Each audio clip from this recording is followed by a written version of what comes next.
dude.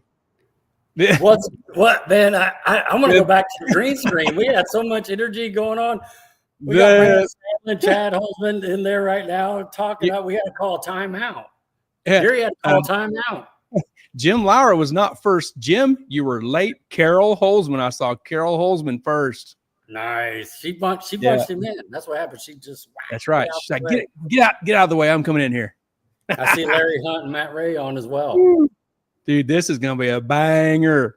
Oh my goodness. Like, grab your beverage, go pop your popcorn in the microwave for 4 minutes. You got to burn it just a little bit because burnt popcorn's delicious. Just check with your wife first and make sure it's okay to stink up the house with burnt popcorn, but it's delicious. Oh my goodness. The pre-show, we got to hurry up and get through the pre-show so we can get these guys in here. Yeah. Well, luckily with it, we didn't race. We didn't really work on, you worked on a little bit. I don't have much, so it'll be quick and easy and get right into these killers, dude. Man. Oh my goodness. Is that Doug Perry? Yep, there's Jim. Evening, fellas. Jim says, hi, Jim. There's Doug Perry again, a couple every Sunday regulars. Oh, yeah. What's up? Sunday boys. Man, dude, this is going to be so awesome. I can't wait. Woo! Yeah. Cool. So I was going to say there was a little bit of racing going on at Flying H. You see that yesterday over the weekend? Yeah. Pro Mod Series down there.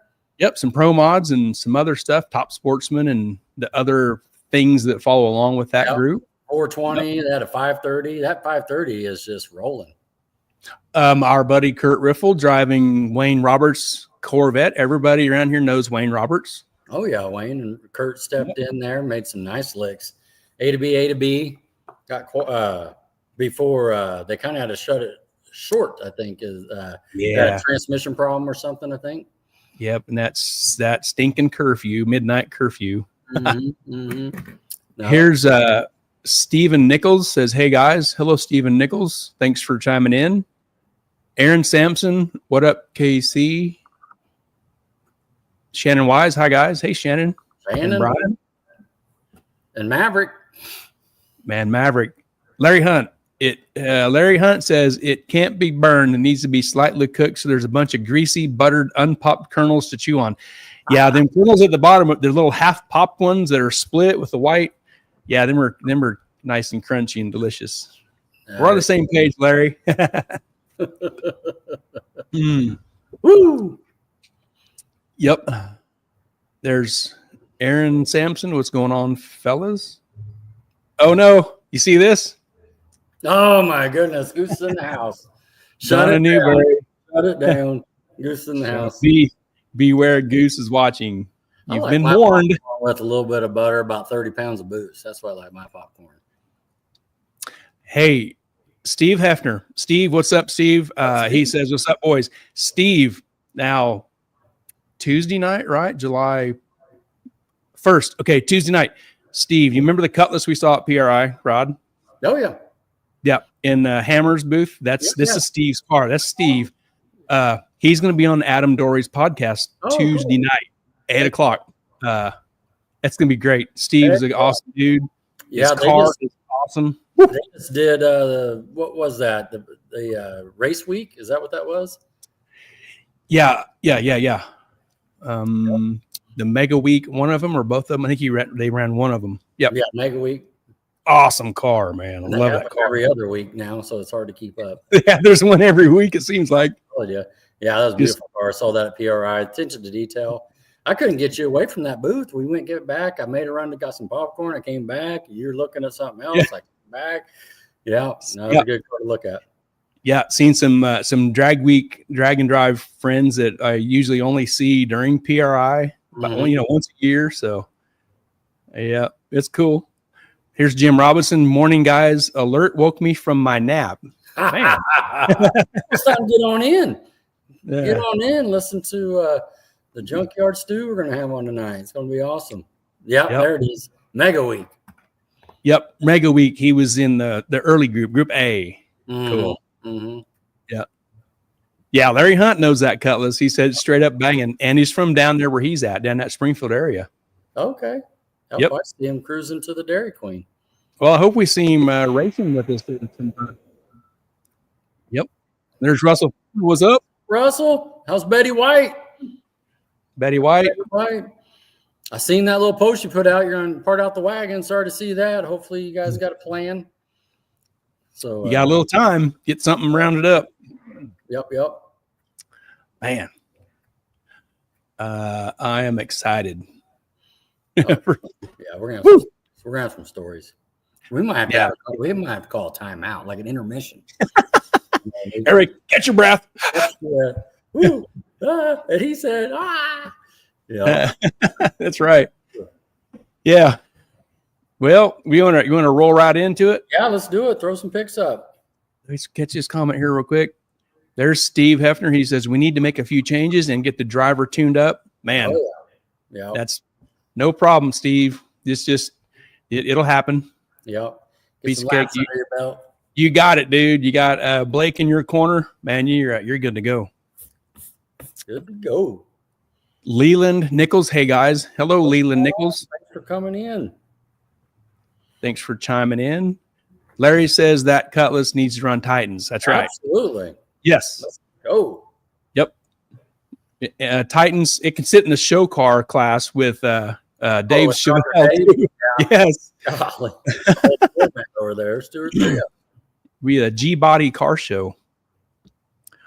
Russell said Betty White is doing good. The wagon is going to the frame shop. We're going to see what they have to say, but the car is twisted up. Man. Okay. Heck yeah. Dang. Give it a shot. There's no quitting that game. Tim Alt from Amarillo. Hey, guys. What's up, Tim? Dude, Tim sent me a picture a while ago of a brand new truck. He said it followed him home. Oh. I think when his trucks get dirty, he just trades them off. Yeah, right. It's time to go to the car wash, get an oil change, just run down the dealership. Yeah, just get rid of it. Sounds like Gary Putnam money. That's right. It's a real nice Dodge crew cab. Woo, black. Woo, it's hot. Yep. Well, let's roll into this. We got some Rodney Dowell spy photos. Oh, really? What do you got here? You been over to my shop? Ginger sent them. Bam. Bam. Ginger send it on the direct line. Yep. Cool.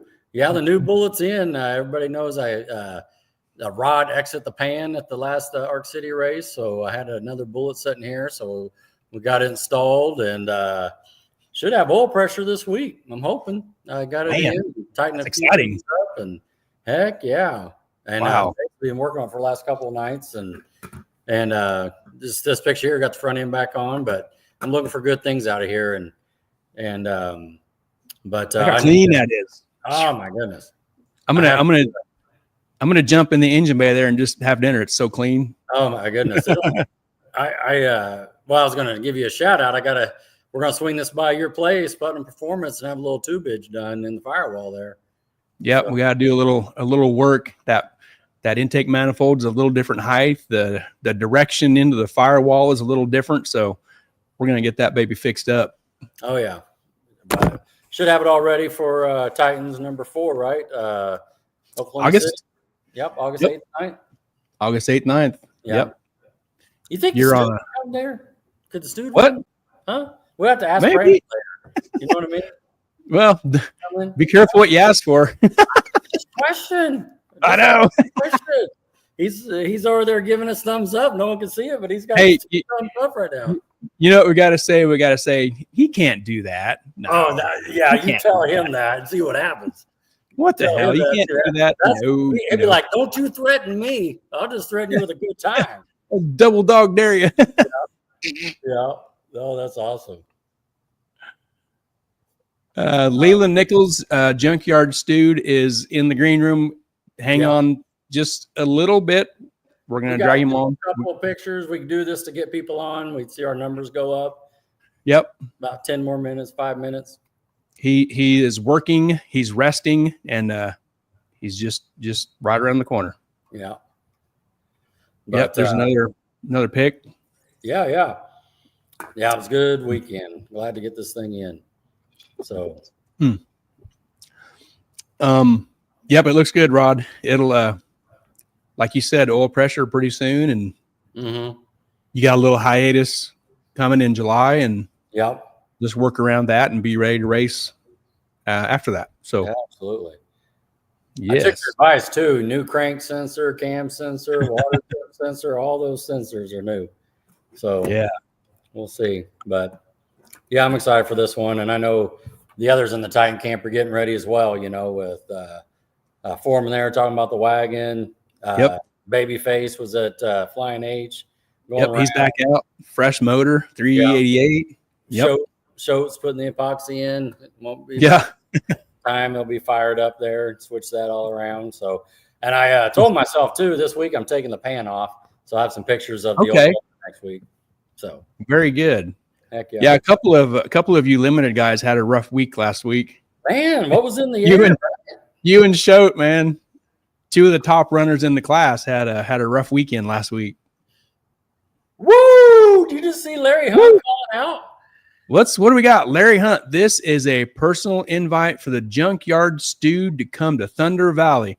I'll give $100 to anyone who can take out Devin Brown in first round of eliminations. Dang! Whoa, man! That's it. Just $100. Hey, I see Chad shaking his head. Brandon stepped out of his chair for a second. We'll have to bring that comment back up. Oh, there he is. He jumped back in. He heard it. He heard it. Heck yeah. No, that's great. We'll bring that on. There you go.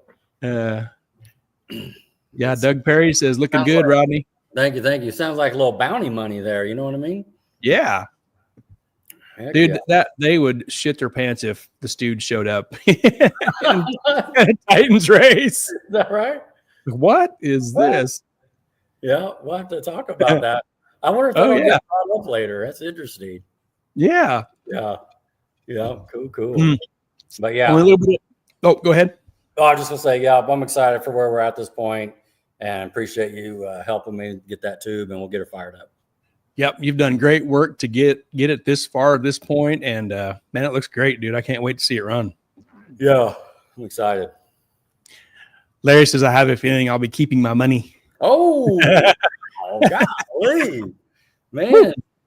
Devin Brown, 4 O's, right? Devin Brown, 4 O's, 180, 185. What was that? Yeah, 80 something, 85, 86.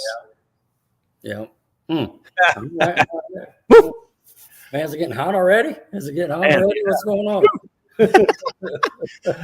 Okay. I only got one little, since we're looking at motors and talking about motors. I got a little bit of info out of Mark the other day. I think we're just a few weeks out from hitting the dyno. So Innovators West needs to send over some parts, balancer and belt drive stuff. So mock-up can happen, and then cleanup, and then final assembly. So heck yeah, we're getting close. So heck yeah, that's all I got. Make sure you pull me down there with you when we go to the dyno. I want to ride along. Yep. Yeah, it's gonna be a good time. Yeah. Cool. Yep. Okay, moving along. The next race at Mid-America Dragway, we talked about this last week. They have a little back of the track no prep July 12th. So they're closed this coming weekend. It's the holiday weekend. You can hit their Facebook page, their website with all this information. They got small tire, true street, truck class, modern muscle. Go check that out. It's an evening, later in racing at 9 p.m. it says. So it'll be pretty pleasant out at 9 o'clock. The sun will be down. So it'll be great. Yeah. Right on. Yep. This is just another deal on it. Pour your puddle, tech card. Gates open at 6, racing at 9 at night. So that's the next thing that's happening in Arc City. So go check that out. Back to the track. Every show until it happens, we're going to bring this up. September 26th and 27th. This needs to be a giant race at Mid-America Dragway. It's the Garfield Furniture Heads Up Series testing on Friday night, the 26th. Garfield Furniture Heads Up Series race for the rod on the 27th on Saturday. This needs to be a big banger of a show. It's the 5,000 to win, is it not? Yes, and I grabbed this stuff that Harper talked about last week. He said going forward in small tire class. This was after last weekend's race. He's going to make some changes. Going forward in small tire class, there are going to be a few changes to try to attract more out-of-town racers, like no time guys. The class will now be clocks off and separate time slips, chip draw, including the buy run, 275 drag rail or 28-10-5. We will run these rules and class changes at our September 27th for $5,000 to win and a WDRA rod trophy in all the classes. Hell yeah. Yep. And they got a 12-0, a 750, 650, 580, the 580 to 530 chip draw deal, limited 275 Rodney's class, and small tire, which is no time small tire. No time small tire. So yes, bring the no time stuff. This needs to be a giant, huge race. So yeah, for $5,000, that's a good payout. Yep. And it also, he says here, the debut of the 5.0 to 5.30. So he wants you to do the chip draw, like the Titans deal. So that'll set the number for the little whatever. Little Titans. What's Harper? Is Harper calling it? I forget what he was calling it. Yeah, I don't know. We'll have to ask him. Huh. Yeah, because the Little Titans is what the Titans is. Yeah. Yeah. But that's the gist of it. Cool. Yeah. That's going to be a great event, man. Going for the Wally or going for the WDRA trophy. Golly. Oh, man. Yeah. That's like I said last week. I need to borrow a car. Oh. Get with limo land down there. He's got one for sale. Yeah, he should lease that out for broken cars. Gary Spaniak. Yep. Yeah, Darren Kesey says, is the race for Rod race still scheduled? Yep, we're talking about that right now, Darren. That's it. Yep. Mark it on your calendar, Darren. Get your travel plans ready. September 26th and 27th. Every class has a rod. Yeah. So that'll be awesome. That's going to be cool. That'll be a great event. Tim says, Pleasant, how's that humidity? Man. I don't even want to go outside. Nope. So plan that. We're going to talk about this every show. This needs to be a giant show. Lots of cars, lots of spectators. Oh, yeah. So plan for it. We're going to be there. Tell your friends. Tell your girlfriends. Tell your friends' friends. Tell your girlfriends' girlfriends. Tell your wife and your girlfriend. Yep. We talked about Brian Snyder just a little bit ago. He went to Flying H and ran the 530 Little Gangsters.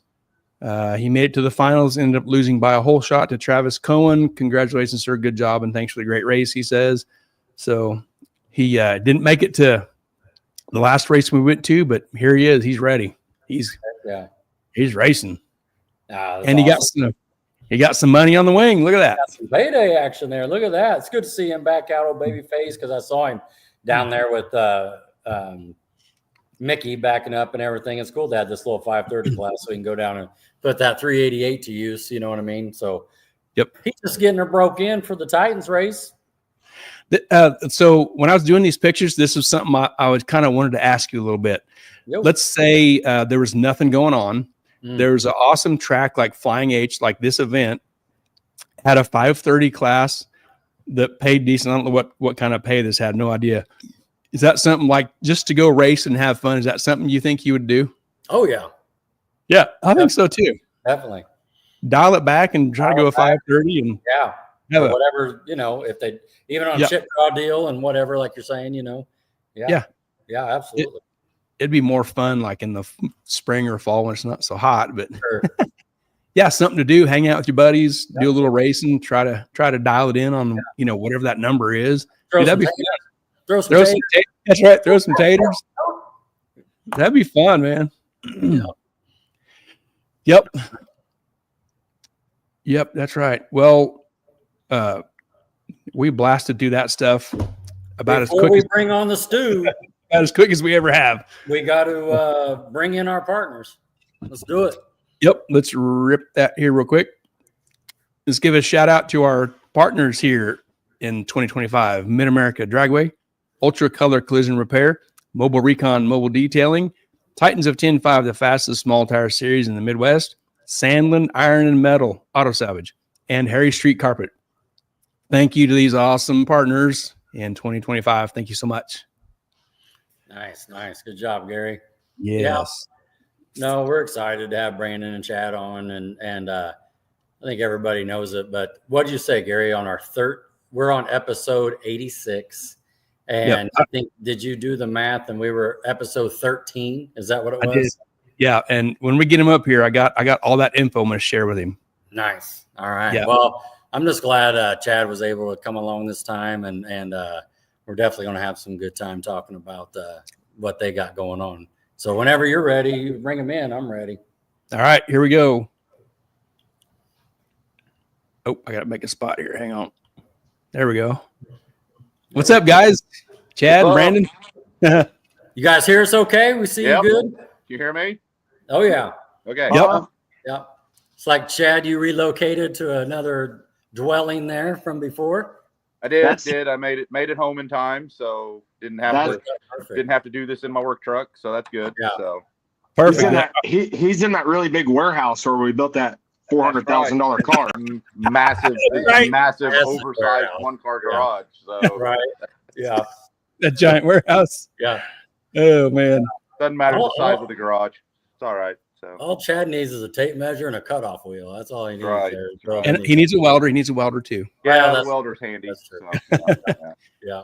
Yeah. We'll be talking about that, because, Brandon, right after the incident. Brandon's got him a beer. Oh, he's ready, man. He's ready. I got my beverage, too. I got Yes, Crown and ma'am. Coke. You guys took so long, I got to go get another I know. one. I got thirsty. Yeah. But that's I don't when, like the taste of beer, so I hit the Crown and Coke. It's all right. I didn't have time to mix one. Peach Crown and sweet tea is the go-to for me if I'm gonna have a mixer. You nice. fall down again, Brandon? I think so. I obviously Fell over. Nope, I went to go get another beer. Oh, He's over there signing autographs. That's what he's doing. Signing autograph. They're lining up at his door. Oh yeah. Yeah, at the salvage yard. Yeah. Yes. But Hey, real quick. I want to hit this real quick. I'm going to jump on a little soapbox here real quick because you guys are such badasses. I want to move that. It's a matter of opinion, but I like yours. Yeah, whatever. Okay. So, we had you on, Brandon. It was show number 13, December 10th, 2023. On show number 16, just 3 shows later, it was probably in the works already, but we officially became partners with our podcast with you and your dad as Sandlian Iron and Metal and Harry Street Carpet, Mid-America Dragway, and Ultra Color Collision Repair, just 3 shows after yours. Tonight, that was a year and a half-ish ago. Tonight, we're on number 86. I don't think we had any idea on when you was in on number 13, a year and a half later. We're still doing this. We're having a good time. It's received well. We get good feedback from everybody. So the reason I'm just saying this is because we super really appreciate you and your dad, JR, Sandlian Iron and Metal, for partnering with us. We have a yearly subscription that we pay for the editing that we used to edit with this stuff, and the yearly subscription to this StreamYard that's this thing that you're seeing right now. And with your guys' partnership help, that helps us out with this. So I just want to say thank you. I know Rod really appreciates it too. So here you are. You're with us again. And thank you so much for being partners with us. Yes, sir. I'm glad that we could help and try to get word out there to other people about different racers, different races, different things that you guys cover. And glad that Pops decided he wanted to help you guys out. yeah. I mean, I learned something just from being on here, because I've been up to my elbows and I'm guessing I could say shit on here. Sure. Say whatever you want. For quite some time. But as you can see on this piece of paper here, I wrote a little something down that I saw, and it's that we can go to MAD on September 27th for $5,000. That's right. Yes. That's it. And the good part about that is I can't really say what, but I kind of got a phone call about a race or so, and it's going to be prepped. So that gives us a good time to test to go fast. Yes, we can do Titans at 10.5. no, we will not, because I don't want my time shown. So Gary did the right move. No time. I like it. Gee whiz. There you go. Man. Now, if we get bored of small tire and want to come party with you guys, then, maybe we'll come party with you guys too at the old Titans at 10.5, but I think we're just going to make everybody mad. There you go. I don't know. They said 408 at 180. That's all. Well, I don't want to say anything. We've done more for less money, I guess. Nobody said we were smart. So no, definitely not. Yeah. Now, like Gary said, Brandon, we brought you in before, so you got to get a little bit of backstory. Just look at you, Chad, for a second. Just give us a few minutes about yourself, like your racing, that sort of thing, and a little bit of background, and then we'll get into the Stude. Well, yeah, I've been in drag racing my whole life. Started with my grandpa Vern. He was actually the first person to make the first pass down what is now Kansas International Dragway, which was M&N back then. And it went from there. He started racing, him and his partner Larry Nell Sr. and they raced through the 50s, 60s, 70s, 80s. He would do work for a few people on the side, with help build some cars for them. And then, my dad, he got into it. Rob, obviously he followed Grandpa, and back in the 80s, he decided to do the car thing full time. So I grew up in the shop, building stuff. Yeah, no, he learned a lot of stuff in there with him. And started racing, started in a junior, when junior dragster was was nothing. It was beginning. There was nobody really around here except for a kid up in Newton that had a junior for a long time. And then 16, started bracket racing. My grandpa's 1948 Austin, same car he raced back in the mid 60s. So it's been through 3 generations of Holzmans right now, going down the track. So that's pretty cool. And I've been doing that.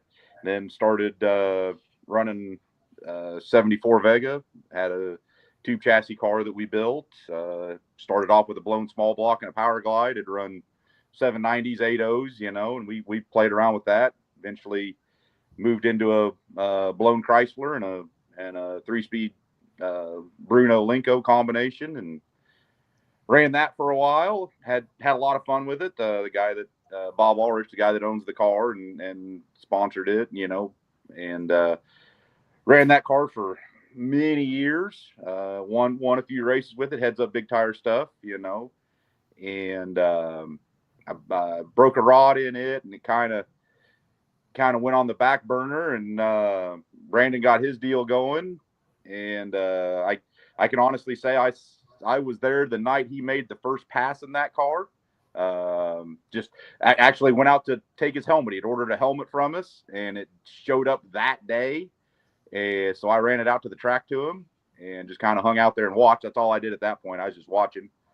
And then, he raced that car for a little bit, and kind of the same deal. He had a rod failure on it, and he regrouped for about a year and came back out with the combination that it has in it now, more or less, and showed up at the races one evening. Just me and the family. We weren't racing. We were just there, and he made couple good qualifying runs. Was number 1 qualifier, I think, at the time.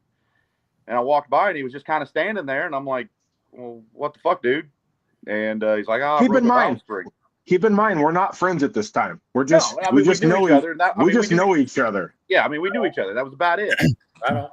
And he I'm like, "Well, what the fuck, dude?" And he's like, "Oh, I broke a valve spring." I'm like, "Well, so do you have a valve spring?" Well, yeah, I've got some valve springs. I said, "Well, then why are you standing here?" "Well, I don't have any way to change it." I said, "Oh, bullshit." I said, "We'll figure something out." So we had.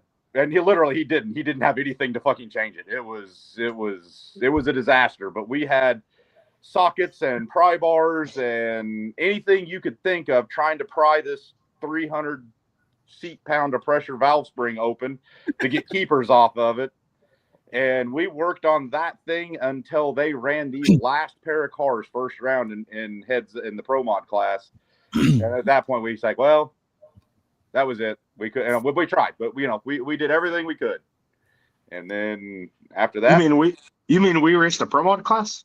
Well, it's what they called it. I mean, oh, okay. Whatever. Just I don't know if you heard, you got a Pro Mod. Yeah. I mean, it's technically. Again, Pro Mod is a class. It is not a car. I mean, the first race that we won together, I got to interrupt Chad so he can finish his story. But the first race we raced together was a Pro Mod race, and we won. But it's not our fault that they were all slow because our fastest pass was a 411. Yeah, we were not the fastest car, not at all. But so I mean, we tried to fix that valve spring there, and he looks at me and he's like, well, what are you doing next weekend? And I'm like, well, I don't know why. He's like, well, I'm going to Street Machines over at Ozark next weekend. You want to go? I'm like, sure. Why not? I ain't got anything else going on. And that was the end of it. Here we are. That was 5.5 years ago, 6 years ago now. Yeah. And here we are. So, yeah. Wow. What man. That was the start of a whole lot of badassery. That was that was a start of a lot of fucking awesome racing. So, yeah. Awesome. Well, let's talk about it. Like steel roof and quarters all matters, isn't it? That's what I understand. Yep. It depends on the rule set, but yeah, there's a lot of people that ask about, is this steel roof and quarters? Just like, they start with, I follow you on Facebook, and it's like, well, you don't follow me very good because you can see the whole build of this fucking car on Facebook. Yeah, that's true. That's true. Hey, you just, I would have grabbed it for this show, but it was 6 minutes long. You just did a video sitting inside your car. It was freaking hilarious. You're like, it's a steel roof, and you went through the gear, you all through the run, the sound effects. That fucking video was great, and I would have grabbed it, but it was 6 minutes long. I need to do a traction control video next, but I'm gonna. Dude, that was hilarious, man. I'm waiting on Jenna, Chad's daughter, to fine tune or just get a little more acquainted with editing, because she's gonna be the one that's in control of all of my social media as far as like videos and stuff. Right. And I want to put clips of like the car spinning the tire whenever we lose the tire, and cool. It'll be cool. Cool. Because the traction controls video's next. Like, I mean, I guess I'm jumping ahead because the question hasn't been asked, but my car is. Let's hold on a second. Let's gotta walk through it. So we're in Armageddon, right? Right? And that's when you kind of debuted. So it's Big Mark's fault that this happened. It's Big Mark's fault. So let's him know back it up to the left. You're at Armageddon, and you like debuted, these tires, right? Talk to us about that. What made you debut some different tires? So we were actually at World Series of Drag Racing in Cordova, Illinois, for our first ever quarter mile stuff. We got invited to go to that deal just to make exhibition passes. It was a pretty cool deal. And I was slightly hungover, if not more than slightly, closer to extremely maybe. But anyways, like almost dead. It happens way too often. I got to fix that. Anyways, I mean, it seems to work in our favor though. Anyways, let's not go there. So Chad opens the camper door. He's like, he goes, the big news for Armageddon today, they canceled Big Tire. And we just looked at each other. And we said, it's time. And we got out of the we got out of the toter, and I went over to actually Jake Mason and was like, hey, I was like, because I didn't want to buy a bunch of stuff to try to make small tires work, right? I mean, there's been 500 people that's asked, when are you going to put smalls on that thing over the last 2 or 3 years? And we're like, no, not going to happen. And especially after we rebuilt the car, it was definitely not anywhere in the near future to put smalls on my car, right? Right. So we went over to Jake Mason because like I said, I didn't want to spend an arm and a leg trying to make small tires work. I was like, hey, you got a set of wheels? And so he kind of knew first, aside from Chad and I. And I was like, dude, don't say nothing, and he didn't say nothing to nobody. And he thought he had some wheels. Well, I ended up ordering some anyways. And we're on our way back from the quarter mile race. and I call Poland. Like, we don't even have smalls on the car yet. It's still set up for quarter mile. I call Poland. I'm like, hey, I said, are there any open spots for your high rollers race on Thursday at Armageddon? He's like, yeah. I was like, sign me up. And he was like, huh? He's like, I ain't going to ask any questions. He was like, all right, I got you. I'm like, well, and I think I might have asked him first, like, what kind of ET do you think it takes to be competitive at Armageddon? And he told me a number. Me and Chad looked at each other like, what the hell? And so I told him to sign me up, and he's like, all right, I ain't gonna ask any questions. And we talked for a little bit, and he's like, are you borrowing a car, or did you put smalls on the Stude? I said, I thought you weren't gonna ask any fucking questions. He's like, all right, I'll be just as surprised as everybody else. Right. And left it at that. Like, we were untested, didn't even have smalls on the car yet. But I was like, you know what? Me and Chad know that we got no give up. We're bad for each other because we both have no quit or give up. If there's a way to make it work, we're gonna figure it out. It might take us a while, it might not. We don't know, but we're gonna get there. And he made a list of stuff that he needed to make and or get, and I made a list of stuff I needed to buy. We changed very, very minimal things on the car to try small tire.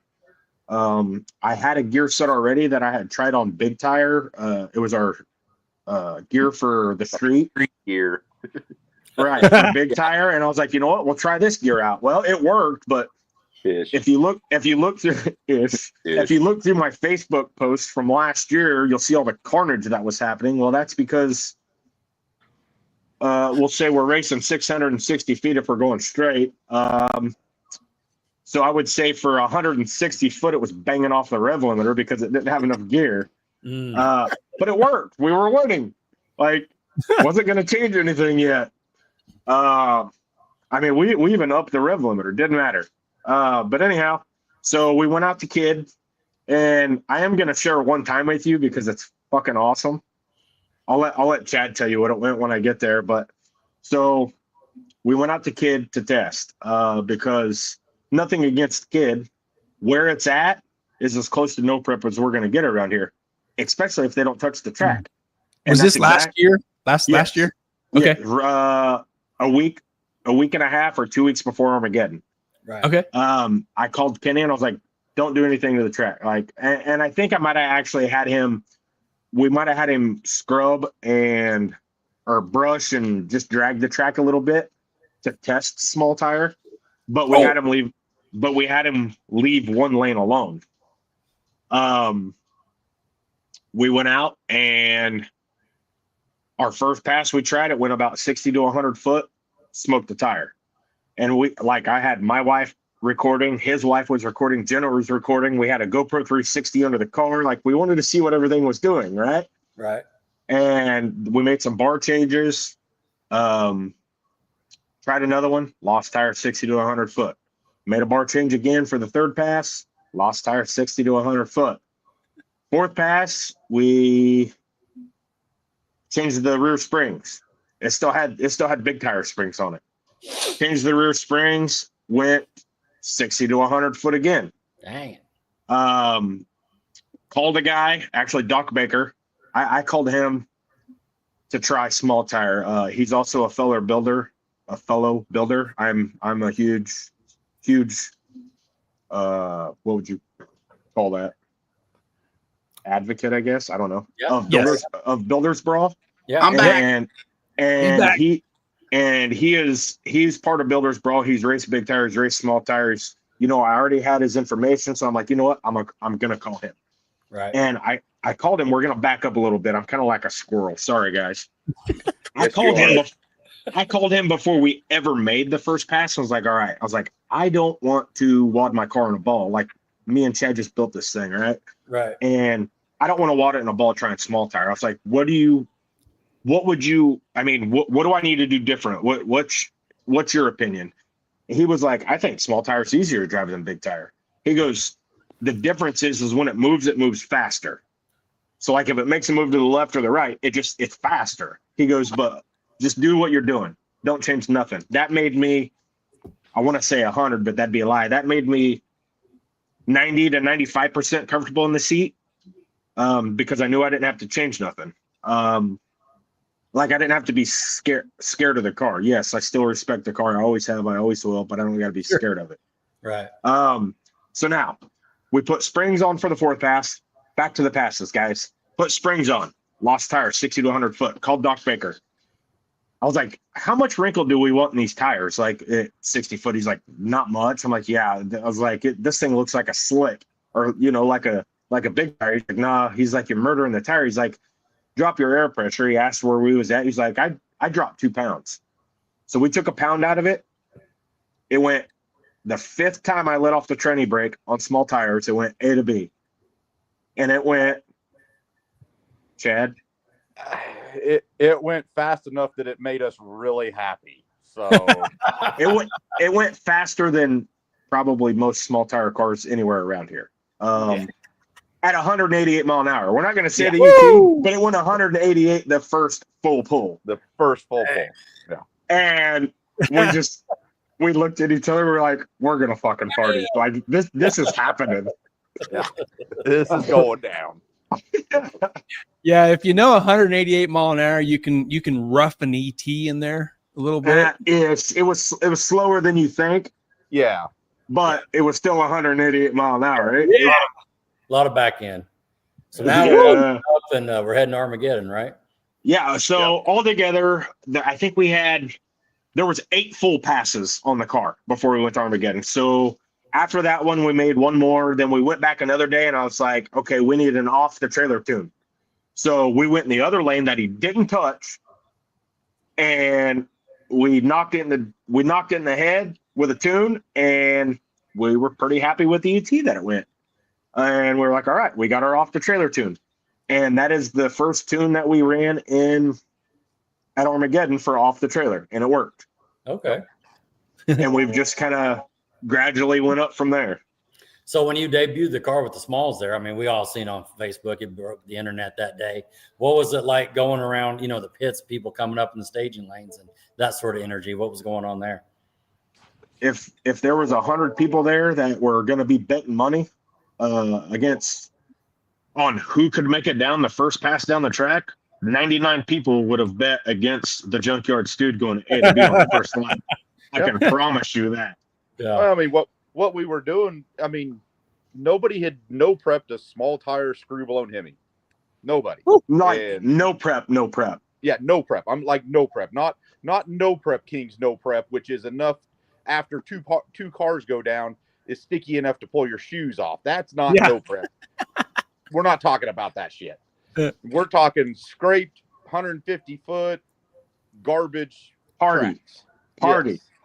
Yes. And yeah, nobody had done it. I mean, I'll be honest. One of the cool things, we made our first run and we won. It was first round off the trailer Thursday night, and you're talking 32 cars. There weren't slow people in it. I mean, you're talking of 32 We're way cars, behind. 20 to 25 of them were guys you didn't want to race. Yeah. And we have before first round, we have 12 attempts on a small tire. Yeah. 12 attempts of data, 12 attempts of good and bad data, like 12 attempts. And we just paid $1,000 to race against 31 of bad motherfuckers that have years of data, hundreds of passes. And we were like, I mean, this is going to let us know where we stack up right off the bat. Let's party. Yeah.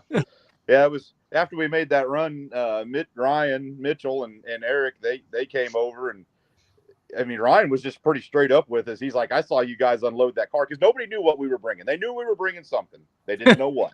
And they're like, we saw you guys unload that car, and we're like, there's no way it's going down. And he's like, after first round, it's like, oh shit.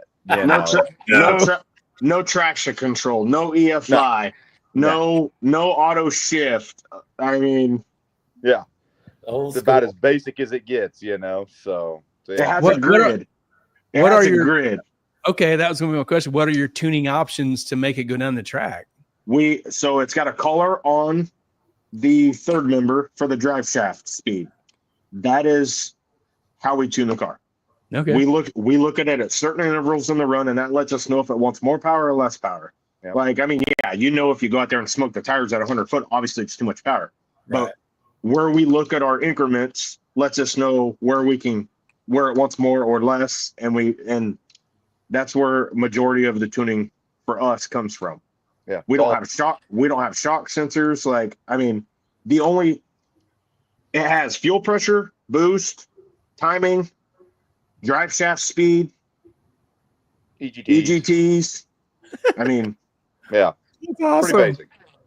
Cool. But yeah, no, we use the grid, and we build a timing graph. I mean, we've got timing graphs for different tracks, different atmospheric conditions. It's just I mean, it's just all the timing graph that we build, and then we have a four pole lean out system on timers that we can take away or put fuel in going down the run, depending on what we need it to do. And then a shift light that we change a lot depending on conditions. He may or may not go by the shift light, depends on what kind of mood he's in, and his right foot, and that's about it. So, I mean, if and what he means by that is, so if we have the shift light, and I always know where everything's at. We talk about it, like, and one of the questions I usually ask, I would say within 10 minutes before the run, is where's the shift light at? Because with the small tires, I mean, it's a completely different, it's a game changer. I mean, it's like driving a whole nother car. But if I know where the shift light's at, and so if I'm ahead and I know that shift light's not on yet, I'm gonna go ahead and plug high gear, because I don't want a chance losing the tire depending on what RPM we shift at. Right. Or if we're behind, I'm going to drag it out. It might even ding the rev limiter right before I hit shift. It just depends. I mean, are those the same tuning aids you was using with the big tire? Yes. Yeah. Okay. The only thing that's changed is, other than some parts, is that's it. That's it. Awesome. The parts. Yeah. That's great. No bar angle, Chad? Oh yeah. The 4-link has been all over. It is definitely not the same from big tire to small tire. No, it's we've changed, front suspension's changed, rear suspension's changed, transmission ratios, rear end ratios. I mean, as we've been able to test, which is not a lot, and when you show up to a race, it's mostly off the trailer. So you don't, it's not like you get 2 or 3 qualifiers or test hits. So you can't really test at the race. We have changed things up in the few test runs that we have made, but and there's a lot more that we'd like to do, but we just, I mean, time, let's just be really honest, time. Yeah. I mean, as you both saw, before we got on, Brandon's still at work. I was walking out of work as I was getting on. Yeah. So it's Sunday night at 7 o'clock. Sunday night, exactly. 6:30. So that's kind of where we're at. But no, it's we're always evolving and looking to go faster. I mean, it doesn't matter how fast you are. If you're the fastest guy there's somebody else working to be the fastest guy there. Yeah. So we have to keep, trying to get better. And some of these last races that we've gone to, it's nothing but hitters. I mean, Shady Side and Bowling Green. We've been watching. Hold on, don't let it out yet. Don't let it out yet. I know. But what I'm saying is, it's tough. I mean, it's, and I don't want to say with the big tires that it got easy, but the gap was a little bit bigger from where we were running, and the majority of the other guys running no prep big tire. And we didn't win them all by any means, but what he means there is, we have a tune for big tire that we can put in the car, and it's going to go exactly what that tune says anywhere. And 9 out of 10 times, that tune never got touched again after the first pass because it didn't matter. Now, if I sleep on the tree, is that tune going to work? No. If I red light, is it going to work? No. Most of the races for the last, I would say, year and a half of our big tire stuff, we shot ourselves in the foot. It's the only way we lost. I mean, we had a wire get pinched in a valve cover one time. I red light. I sleep on the tree. We had a crank trigger go out. But I mean, other than that, like the tuning aspect of it was simple. It was like, that'll do. And it got put in there and it was fine. Right. Where now it's like, we're scratching our head like, all right, and plus it's all, and I think Cat's son Corey may have, but I didn't watch a whole lot of small tire stuff when we were big tire because it didn't have anything to do with it. Like it wasn't on our radar. Right. So I whenever I called Poland and was like, hey, what kind of ET do you think it takes to be competitive at Armageddon? And he told me, I was like, okay. Because I thought it was, I mean, I'm not gonna lie, I thought it was a lot faster than that. Sure. Because with clocks off, and most of these guys that have the clocks off has never had them on. Right. So you really don't know what you're doing other than, I mean, trying to do a stopwatch watching live feeds. Oh yeah. But that only gets you so close. But if you're 2/10 off, that's a huge difference. I mean, 2/10 is a lot of real estate to make up. Well, Mississippi, too, Mississippi. Yep. Mississippi's, yeah. So after Armageddon, we do some weird stuff. After Armageddon, Elon Musk had to send up some new satellites because you guys broke the internet. And so you guys have like a team meeting and you're like, we're going to do this for real? Or was that a one-time thing? Well, how would we do that? No, we knew we was in it for the long haul. We were caged back. You're hooked. First A to B pass it made, we were sold. Oh, yeah. So what? Talk to us about the first event that you won on small tires. Where'd you go? How'd it go down? Yellow Belly would be the first one, and I believe was that our second race or third? I think it was our third. No, it was the third. Yeah, because we went to Ice Cream Cruise after that and lost the tire about 200 foot or so, and ended up getting beat by a Monte Carlo. So the third one that we went to was the Gut, and don't get me wrong, everybody's seen that video. It's out there. That track is not as bad as it looks. Don't take that. I mean, the video looks horrible. It's bad. Is that from this spring, right? Where you're Airborne. I'm gonna play that video. I got it right here. All right, go ahead. There you go. Here we go. Let me get it. Okay, here we go.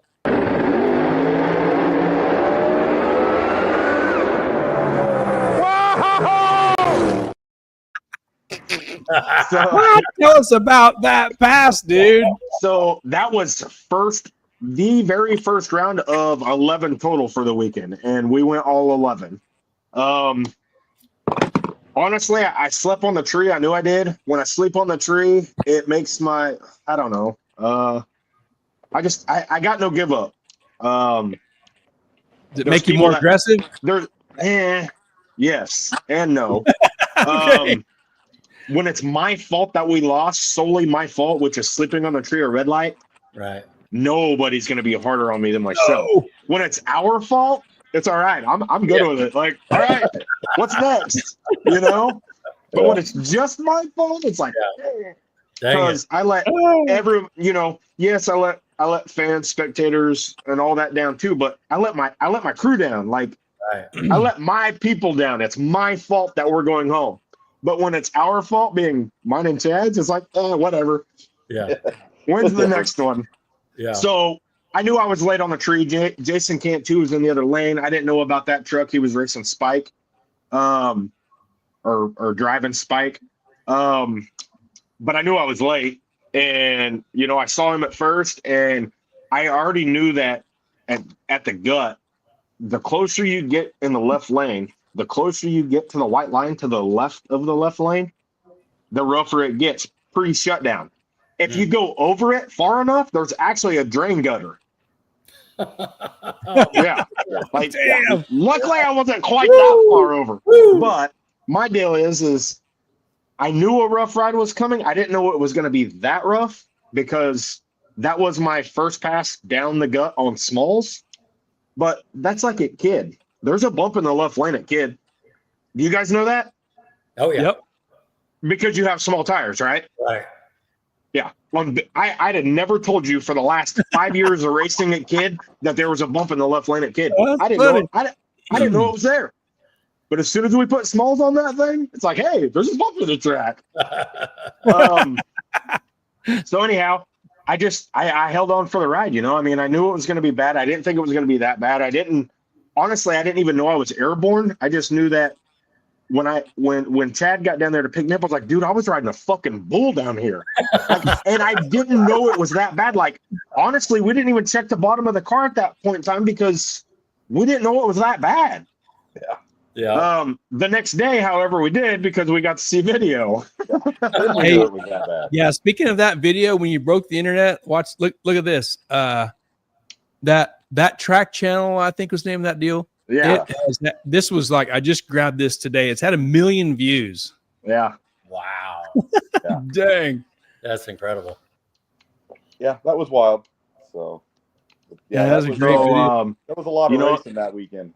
And like our deal there was, I mean, we ended up with a tune in the car that we were comfortable with. We still wanted to go faster by all means, but we were still really green. We're still really green at small tire. Let's be honest.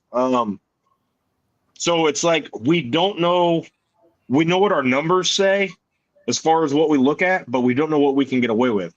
And we, like Chad said earlier, we don't have a whole lot of time to test. People say free time. What the hell is free time? You can't even buy time. What's free time? Right. But anyways, we don't have a lot of time to test to try a bunch of different stuff. So we kind of left that tune in there and it seemed to work. We ended up beating one of the big dogs in small tire by a car, and we won the finals by half a car for that race. Nice. Yep. Nice. For the first race Friday night. Then we ran Saturday too. Right. When you guys are racing, sometimes you might get a time slip torn half, or if you don't get a time slip, what do you guys have that? You probably don't have a draggy in your car, do you? What do you have? Yeah, you got draggy. So you use that every pass? Yes. Even when we go and we have time slips, we use it just to see what the difference is. And our draggy is always 500ths to a 10th off. Okay. Mile an hour is usually really close. The 60 foot used to be dead nuts, but it's been off quite a bit lately too. Yeah. But it's also old. I need to get a new one. But yeah, the mile an hour, it lets us kind of know where we're at. Yeah. Yeah. I mean, it gives us something to base off of anyways, because most of our stuff is no time, no slip, no happy, nothing. Yeah. Yeah, you have something. It's better than a stopwatch. Yeah. Yes. So and Mississippi's. Mississippi. So check it out. Like Corey's breaking the internet as well with slapping that hat. Like, how'd that get started? With Corey he's always slapped the car. So he used to slap the front end, but here comes more pro mod action. Dear God. He's always slapped the car. He used to always slap the front end. About where his left hand's at in that picture, he used to slap the front end there on the hump. Yeah.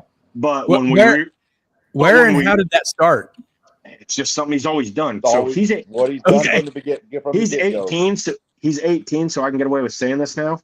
When he started backing me up, he was 12 years old, but he was tall. Okay. Right. He has literally been backing the car up since he was 12. Awesome. But he used to slap the fender. It's just something he's always done. Well, whenever we rebuilt the car, this front end is not fiberglass, it's carbon. And he gets a little excited. Like, if it's just if we're just like testing, or, if we think, I want to say no, but you don't always know. You got to go A to B every lap. If we think we got the guy in the other lane covered, it's a little less aggressive. But when it comes down to, we fucking got this is going to work, it's all going to string together, there's a lot of excitement behind that hand. And the first couple of times I told him, I was like, all right, with this front end, you're going to have to slap it up here by the headlight. That only worked like one time. So I'm like, all right. So he started slapping that hat, and it's just, there's, as of late, via Facebook, there's a lot of people hating on him. A lot of people hating on him for slapping the hat. A lot of people hating on him for running after the car. You know what? That's Again, he's 18 years old, and that kid is living the life that absolutely. He's so lucky. It's I wish I passion. could. Oh, yeah. I wish I was 18 doing what he's doing. That's Absolutely. fucking awesome. Yeah. Yeah. Hey, I got video here. Was this last week at Bowling Green, right? You was at Bowling Green? Yeah. Last week? Yeah. Okay. Yeah. I got this video. He slaps the hat, you race, and him and Chad chase the car. Watch.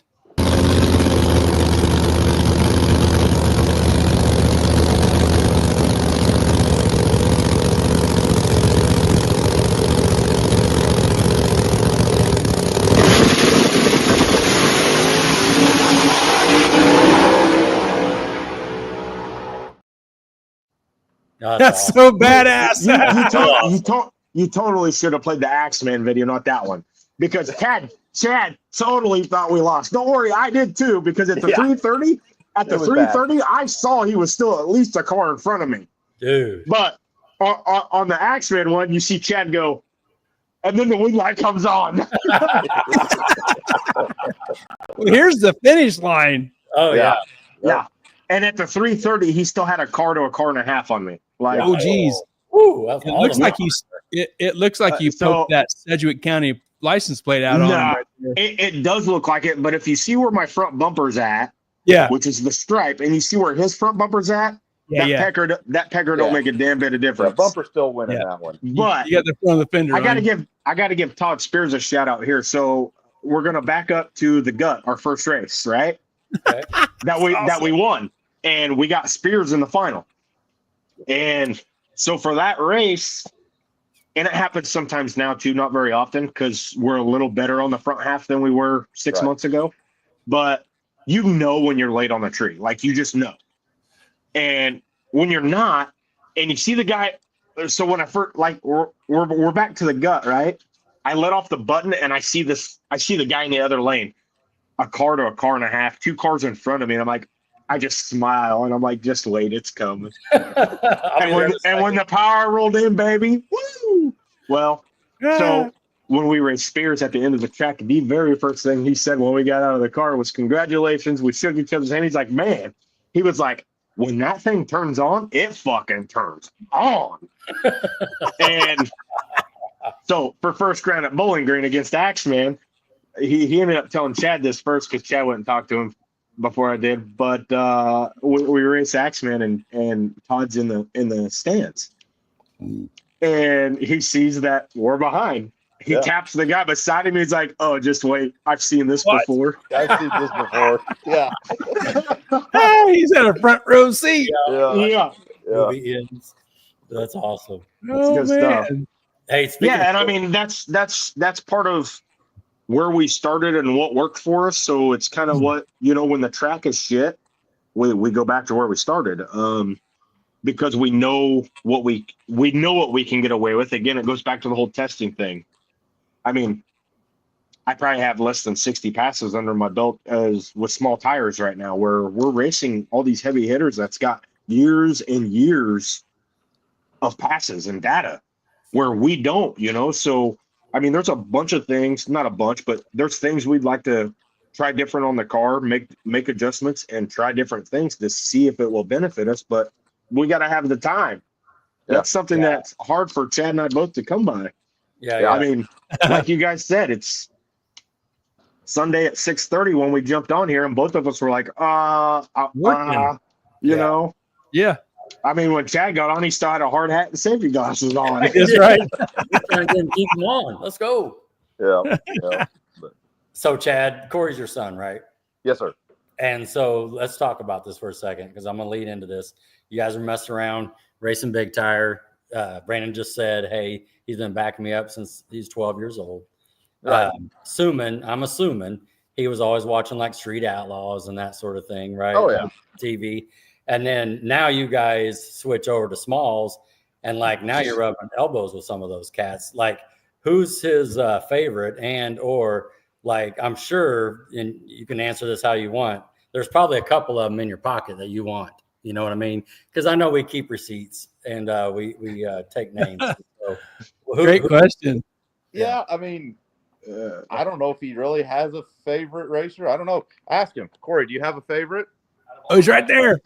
Yeah. Come on in here, Corey. Bring him on. Get in there. So Get the camera. The guys that we've been with are probably the Tin Soldier guys. Those guys are really solid. Yeah. Those guys Yes. are really- Jason Terrell. Cool. Jason Terrell and those guys. Yeah, those guys are cool. So Yeah. really like those guys. But I mean, to be perfectly honest with you, Corey knows all those guys that race way better than the rest of us do.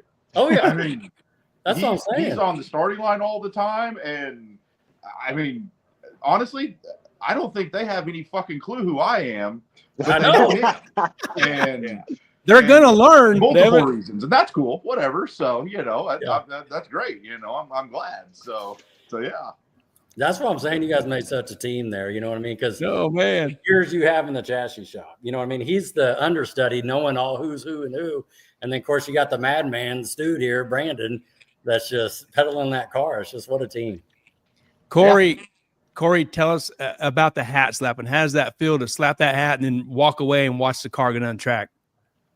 I have a routine I do. I don't count how many times I slap. Everyone's like, "Oh, do you count how many times you do it?" I'm like, "No, that's different." But when I walk away, I have a routine. That's my own little deal. I won't say what it is just because it's I'm not superstitious or anything. Okay. No, we're definitely We're not superstitious. but Everybody's got the same underwear on. No GoPros on the car. Yeah, no GoPro. Yeah, we're not superstitious. No, whatever. We're not superstitious. So But, Awesome. Very cool. I will be honest with you. So you go to a lot of those races, you see him at Yellow Belly. That's the obvious one, obviously, where you've got 300 people standing on the starting line and a lot of betting and all that. There are now side bets on the amount of times that he slaps. How many the hat. times is he going to slap the hat? We got an have over and under plus on the or minus hat. Oh, that's on- great. On Oh, how my many times goodness. the hat gets slapped. So I That's did it with Chad one time and lost. I said 3. He said 5, and he did it like 5 times. yeah. So, He might have had an insider on that. no. There was no insider to No it. inside of that one. That is so awesome. I would love to be 18 years old doing what he's doing. That's Oh, so yeah. fucking badass. You see a lot of stuff, meet a lot of people. Man, really- dude, you're living the life, dude. Absolutely. I love it. Oh man, Get you're so to go to lucky. A lot of cool tracks, a lot of cool places. That's for sure. Yeah. So, yeah. Awesome. That's awesome. Very cool. So, Chad, answer the question there. Which one? Who you got in your pocket? Who you got in your Well, pocket you want to take down? Let's just. Let's be really honest. If you want to be the best, you got to beat the best. I know we got around him this last racing, but you got to figure Ryan Martin's still there. When it comes to small tire racing, that guy's got a program. He has. And I'm not saying anything bad, but it's a no expenses spared deal. He's got great help in his, that helps him. Tuners and parts suppliers. He's there. When it comes right down to it, in my mind, he's the guy to beat. Now don't get me wrong. You look at like Larry Larson. That guy showed up on small tires and is fast. Yeah. He is going to be tough. He's definitely not somebody you want to draw, anytime. And, but, I don't want to say I have anybody that it's like, oh man, we got to beat that guy, like a grudge or a hatred type deal. There's nobody like that, it's just, I look at it from the competition standpoint. There are people that you want to beat because they're the ones to beat, and It makes you better. Yeah, it's got, you look at, Ryan Mitchell, he's always tough. That guy, you don't ever want to draw him anywhere, good or bad surface. He's always trying to figure out how to go faster, and he finds a way to do it. Oh, exactly. So you try and stay away from that guy, but and that's part of the cool thing on the chip draw, is you can get some pretty intense matchups first round, and you know, you may have the two fastest guys there running each other first pair. Yep. First round, you know, I mean, what would normally be the final in a race that was on qualifying or something like that is the first pair to go down the racetrack, you know, and that makes it really exciting. So, yeah. All right, Brandon, your turn. Kind of in the same boat as Chad. You know, whenever we went to Armageddon, we won our first round. Sorry, I don't remember who it was. But second round was Beaterbomb. Why do I remember that? It's Beaterbomb. Who doesn't know who Beaterbomb is?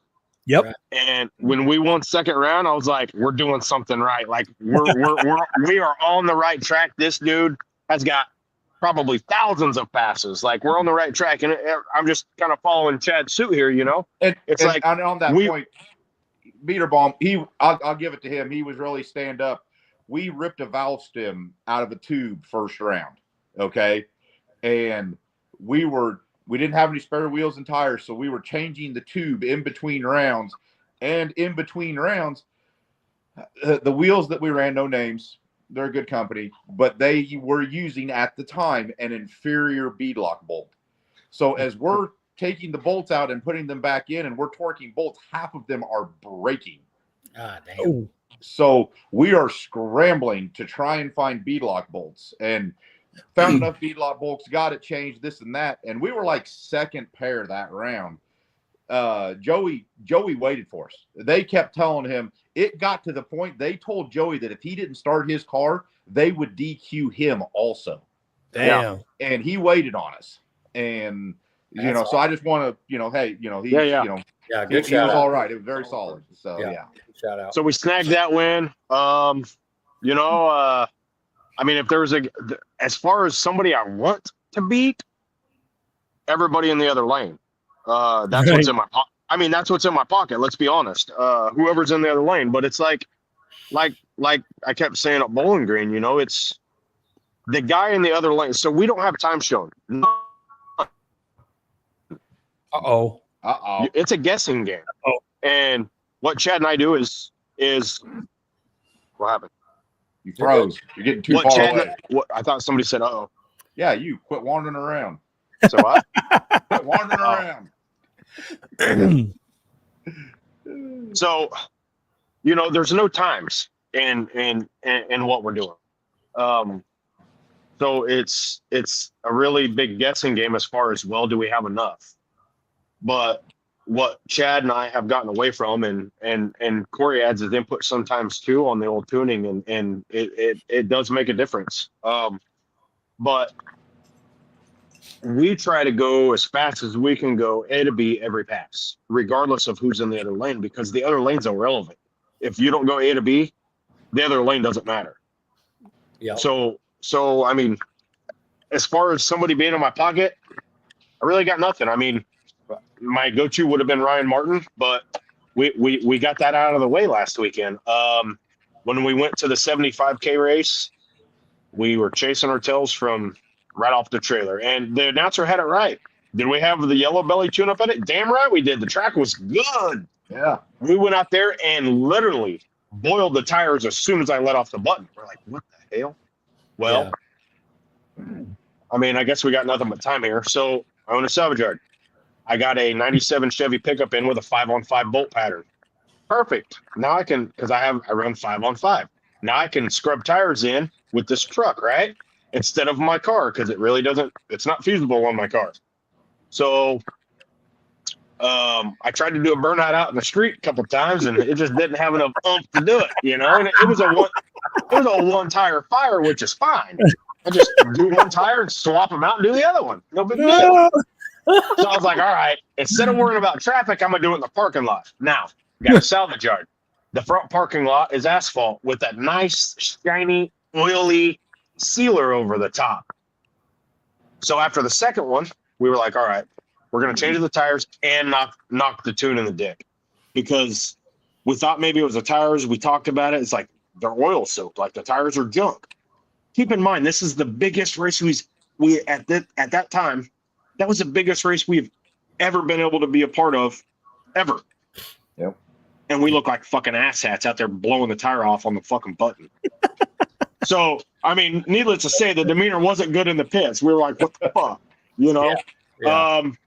So we ended up we changed the tires, but we also, I'll just tell you, we took 4 degrees out of it.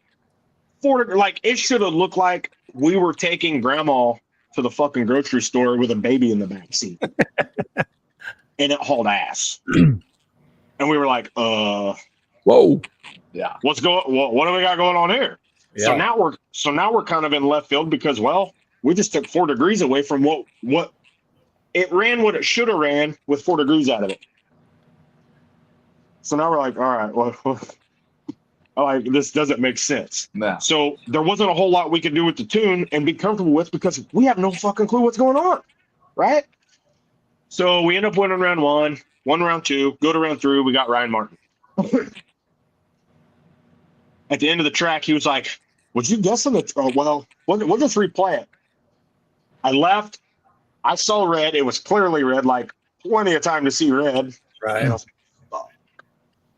And lost the tire about 100 foot. And I was like, please fly by me. Please fly by me. He never did. I'm like I was hoping he was on a killer pass. Like, I lost the tire. We lost anyways. No big deal. No. All my fault because he also lost the tire. Then it came down to a driving game, and, well, we could have seen how that would have ended up. But anyways, he asked me at the end of the track. He was like, "Was you trying to guess on what?" I'm like, "No." I was like, "I don't guess on I was like, "I have a delay box in my car because with big tires, I go red, waiting on yellow." So no, I wasn't trying to guess the tree. Every time when I let off the tranny brake on every pass, it's, I'm on the brake, my hand comes off of it. Then I go back down to the shifter, because I shift it. Like, I don't let off of it and go up here to the parachute and pray for my life that I don't need to pull my chutes to go straight or anything. I go back down here to the shifter. On that pass, I don't know what happened. Like, I've got the GoPro 360 inside the car and I looked at it, but instead of my whole, like, I don't know. Maybe it's because nothing was going right. I don't know. But my thumb moved off the button, the car launched, and then my hand moved. Like, I have no clue what happened. So a whole lot of fuckery in my head, I guess, is the only explanation I got. I mean, but then we ended up getting Ryan Martin. Sorry, this came from who do I got in my pocket? Squirrel. Yeah. So we draw Ryan Martin again, 3rd round at Bowling Green. We talked about it, me and Chad, and it's like the first time we lined up against him. We're like, listen, he's thinking the same thing. We're like, what's enough? What's not enough? Like, Chad went up and checked the track, comes back, checks the track, comes back. I'm in the car. We have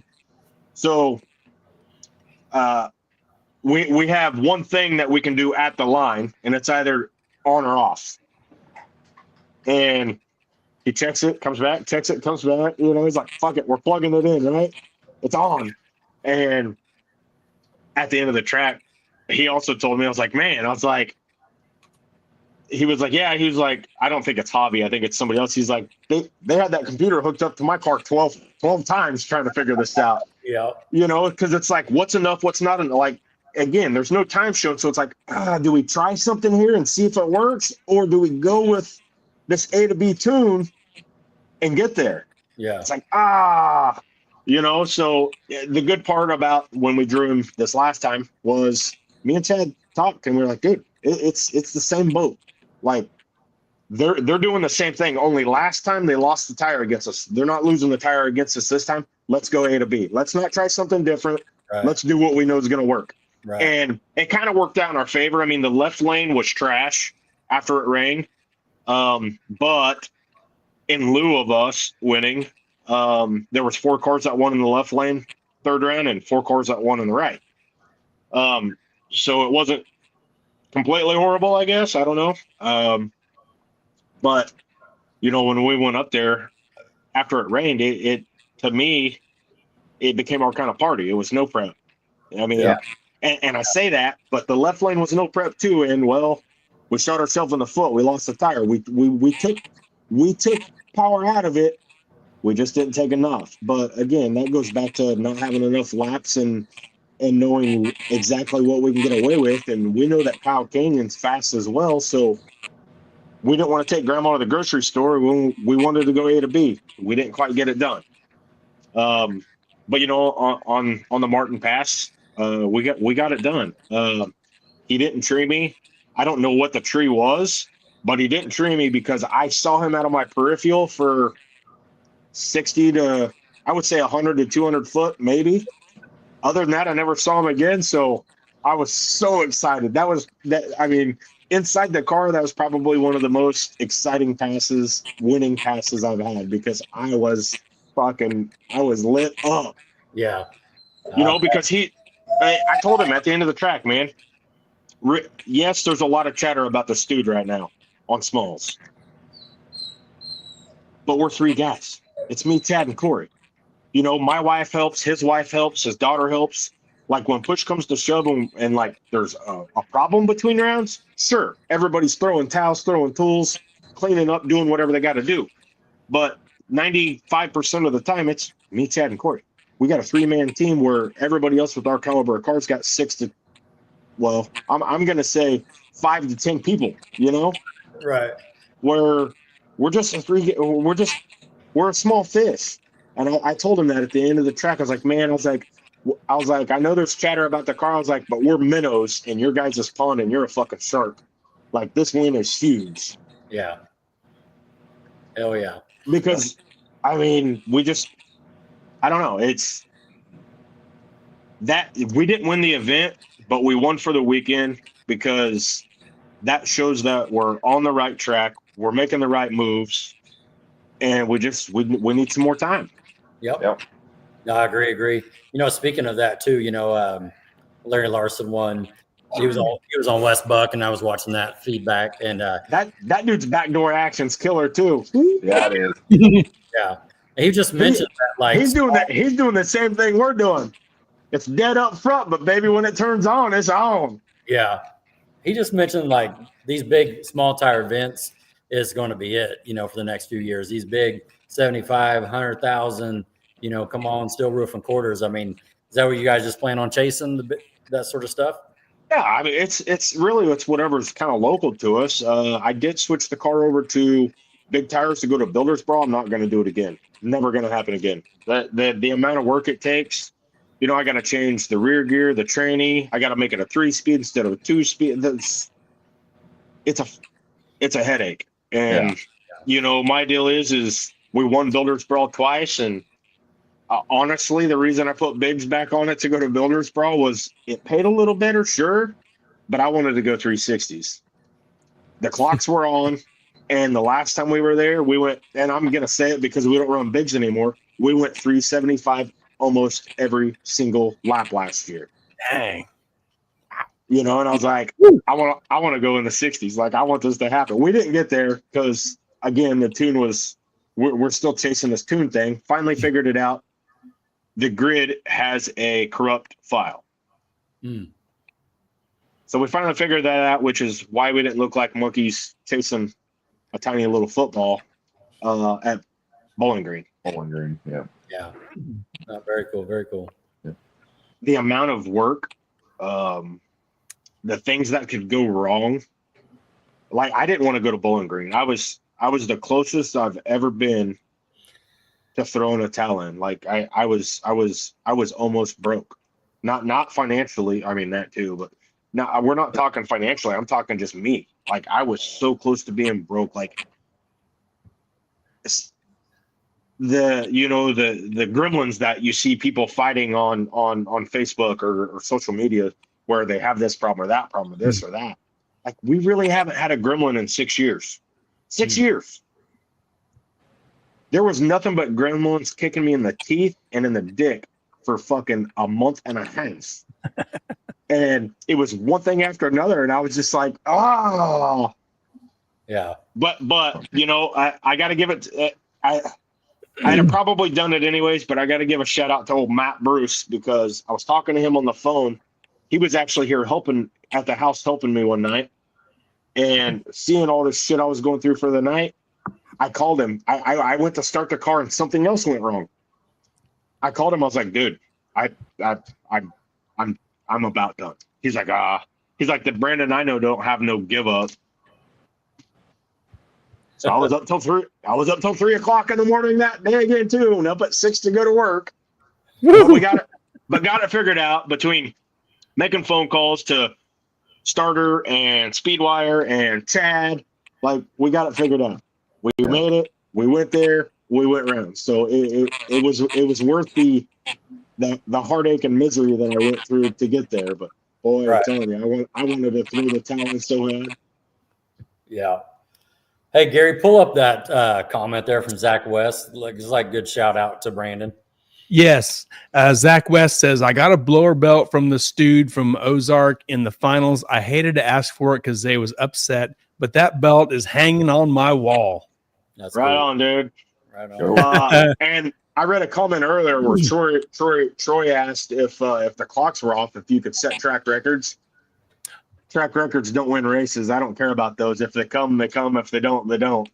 Yeah, there it is. He says, can you set track record if you are running no time? You can. It's just a no-time track record instead of a clock on track record. Sure. But the record's irrelevant. Yeah. That W is what matters. Right. Yeah. So, go ahead. Jason Seipert also says there's a prep, no prep race towards the end of August at Ozark. I think it has a pretty good payout. Somebody said Busy that weekend already. Got a race in Texas. Okay. Here's another one from Doug Perry. He says, small tire race next month at Osborne, Missouri. 10 grand to win small tire. Go to US 36 Raceway page for more info.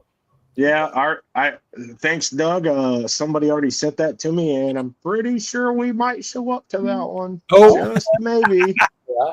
So, 10 grand. What's next for That's why we're going to stay with the small tire stuff. Is you can literally go somewhere every weekend, damn near, and race for 10 grand. Yeah. Yes. I mean, And it's not all about the money. No, it's not. But the first race that we won on small tires, the Gut, Yeah.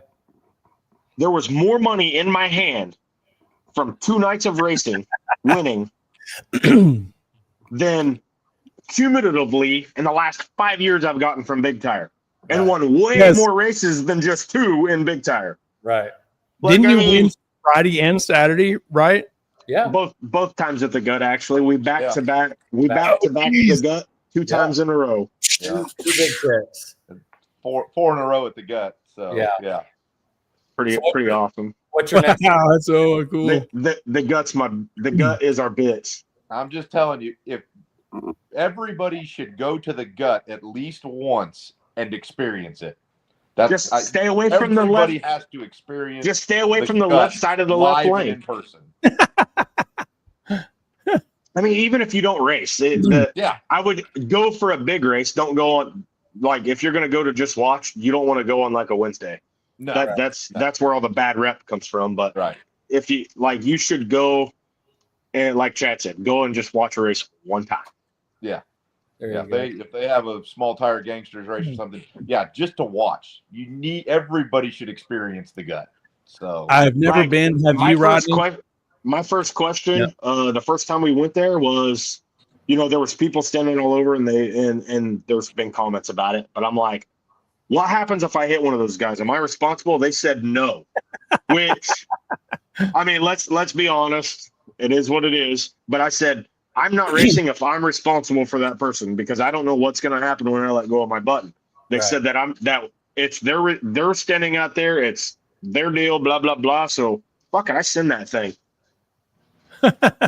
Well, we've seen the video of the nitrous backfire on the starting line. The hood blew off, and there's people right beside the. It was like a Camaro.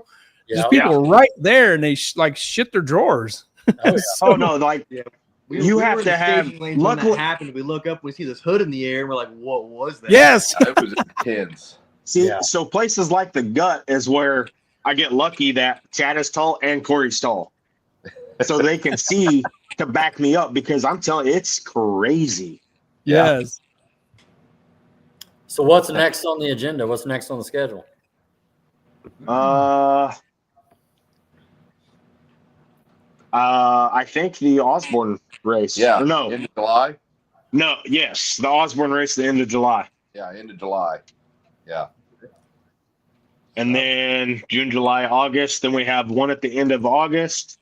And it looks like we have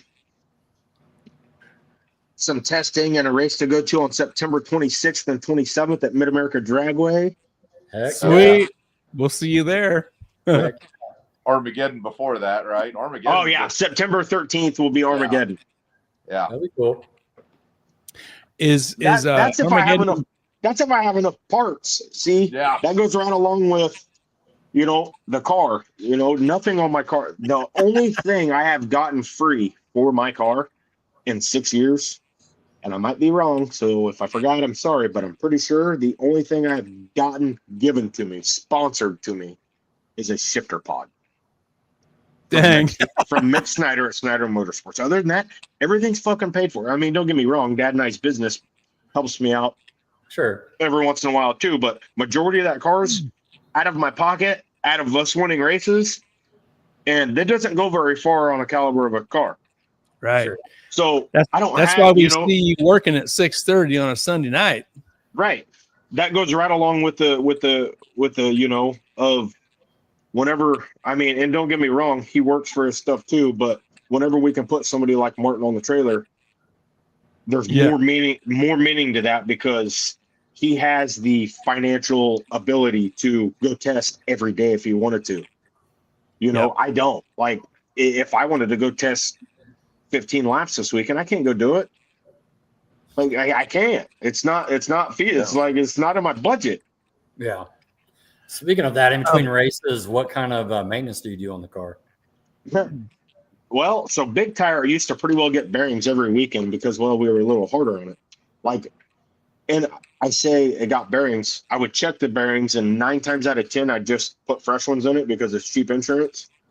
But at $250 a sleeve for upper and $250 a sleeve for lower bearings, that's 30 of them. Not 32, because 32 would go into 8, 4 times. They just send you 30.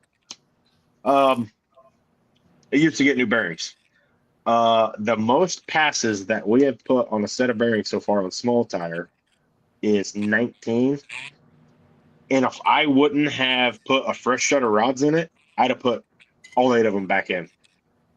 16. So the maintenance is actually a lot less, I guess, is what I'm getting at with small tire. We're a lot easier on it. The overdrive's less.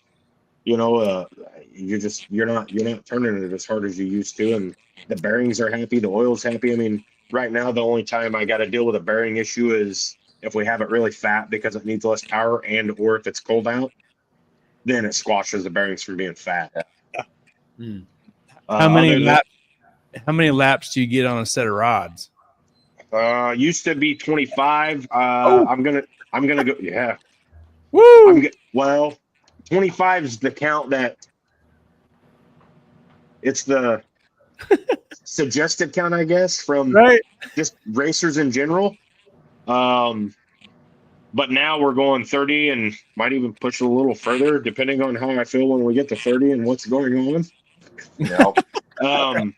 Because again, we're being so much nicer to it. Last year, I still wouldn't have gone more than 25 because we're banging the rev limiter for half a second every run or better. Yeah. But now my traction control kicks in pretty good whenever we lose the tire, and it doesn't even touch the rev limiter.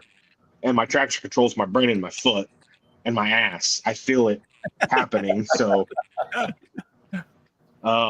most people would probably just let it bang off the rev limiter for 5 seconds.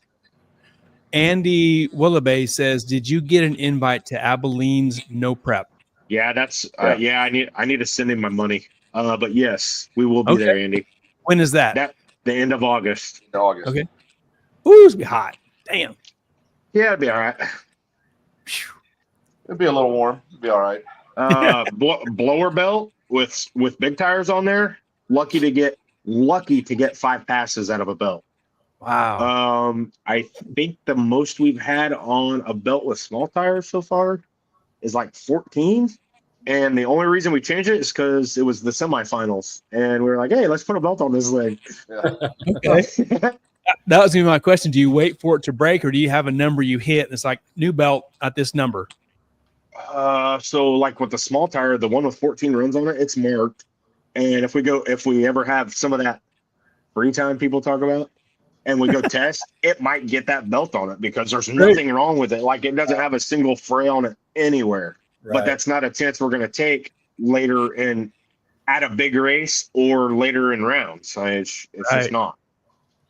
How often are you changing the small tires out? Every weekend. Good question. Oh, wow. Yeah. Fresh set every week? Sick. Well, it depends. So like we have 6 passes on the ones that are on the car right now. So I'll go to the next race, or if we go test, it'll have the same ones on it.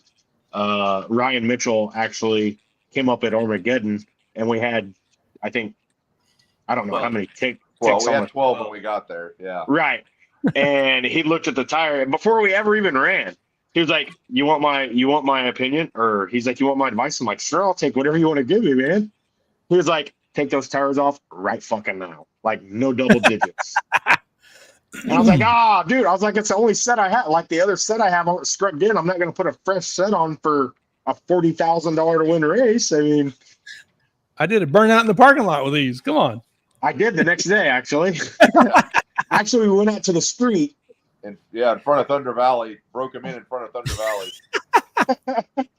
Valley. Mickey Thompson tire, right? Or Hoosier? You Mickey. tried to Hoosier? Okay. I haven't, just because it's the Mickey's what everybody's using, and it's ain't broke. Right. It ain't exactly. It works for us. So, I mean, Nick's called me a couple of times and wanted me to try the Hoosier, but it's like we know we don't have a shitload of passes, and I say 30. We probably have more than 30, definitely less than 50. But we know about how many passes we can get on a set of tires, where if we try the Hoosier, there's been people that's like, oh, the first pass was great. The second pass, it was shit. Or, by the fourth pass, the tire was shit. And the guys that are saying that, you kind of take what they say, not to heart per se, but it has meaning to it because they've been around and they've tested a lot of different things. It's not just Joe Blow down the street with some 530 car. Yeah, 5.0. Yeah, you're right. I mean, it's just, it means something when they say it. So it's like, what do you do, Sure. But our car is also a lot different than most people's, and it might like it. But again, that free time and testing thing isn't something we have. And like right now, if we have time to go test, we're not going to try different tires. We're going to try to improve what we already know. Yeah. Yep. Yeah, that's right. So let's talk about the training converter setup. That guy right there behind old Hot Rod's the converter I use. And it's got a Linko drive in it. It's got it was a 3-speed, now it's a 2-speed. I just run an eliminator shaft. The logic there was, we could, for what we're doing, the 2-speed's fine. Could we use a 3-speed? Sure. But the reason we went to 2-speed in the first place was 1, gear ratio, 2, only got to shift once instead of twice with these tiny things on here. Right.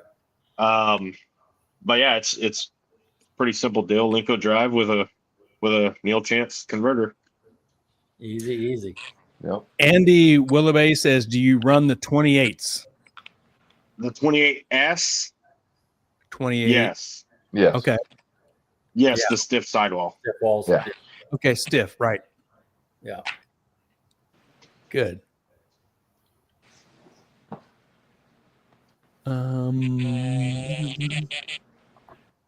Chad, do you want to drive a fast race car again someday? There's stuff happening. Okay. You want to leak anything? You want leave it at that. So come on.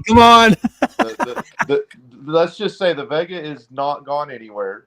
And okay. There's definitely stuff in the works. It's we're gonna try to hurt. We're gonna try to hurt some more feelings. Because our buddy Dave Ingle I was burnt out. I mean, and wanted to do things, do other things. All my kids were starting to get older, and just stuff like that. So it didn't bother me to take time off from that. I mean, granted, I still raced. I bracket raced and this and Yeah. that and blah, blah, blah. But that part of the racing had gotten just gotten more than not as enjoyable, you know. And but you know, then this deal with Brandon happened, and man, I've had a lot of we've had a lot of fun doing it, a lot of good times, and we've experienced a lot, learned a lot. I mean, there's just being able to observe what other people do, and you know, just stand back and observe and see the technology and how to, you know, apply it and this and that, and apply my own thoughts to it and this and that. But now it's, you know, it's to the point now. Yeah, I mean, it's the bug is there, and there's definitely there's stuff in the works. Let's just put it that way. So, hey, does people know that you're chasing Wallies with a Cobra Jet back in the days, 2000s? I don't know if they did or not. I do have Good one, Rod. a pretty good collection of Wallies. That was a great time right there. Brent Hike out of Ames, Oklahoma. He actually bought the very first 10 off the assembly line. Dang.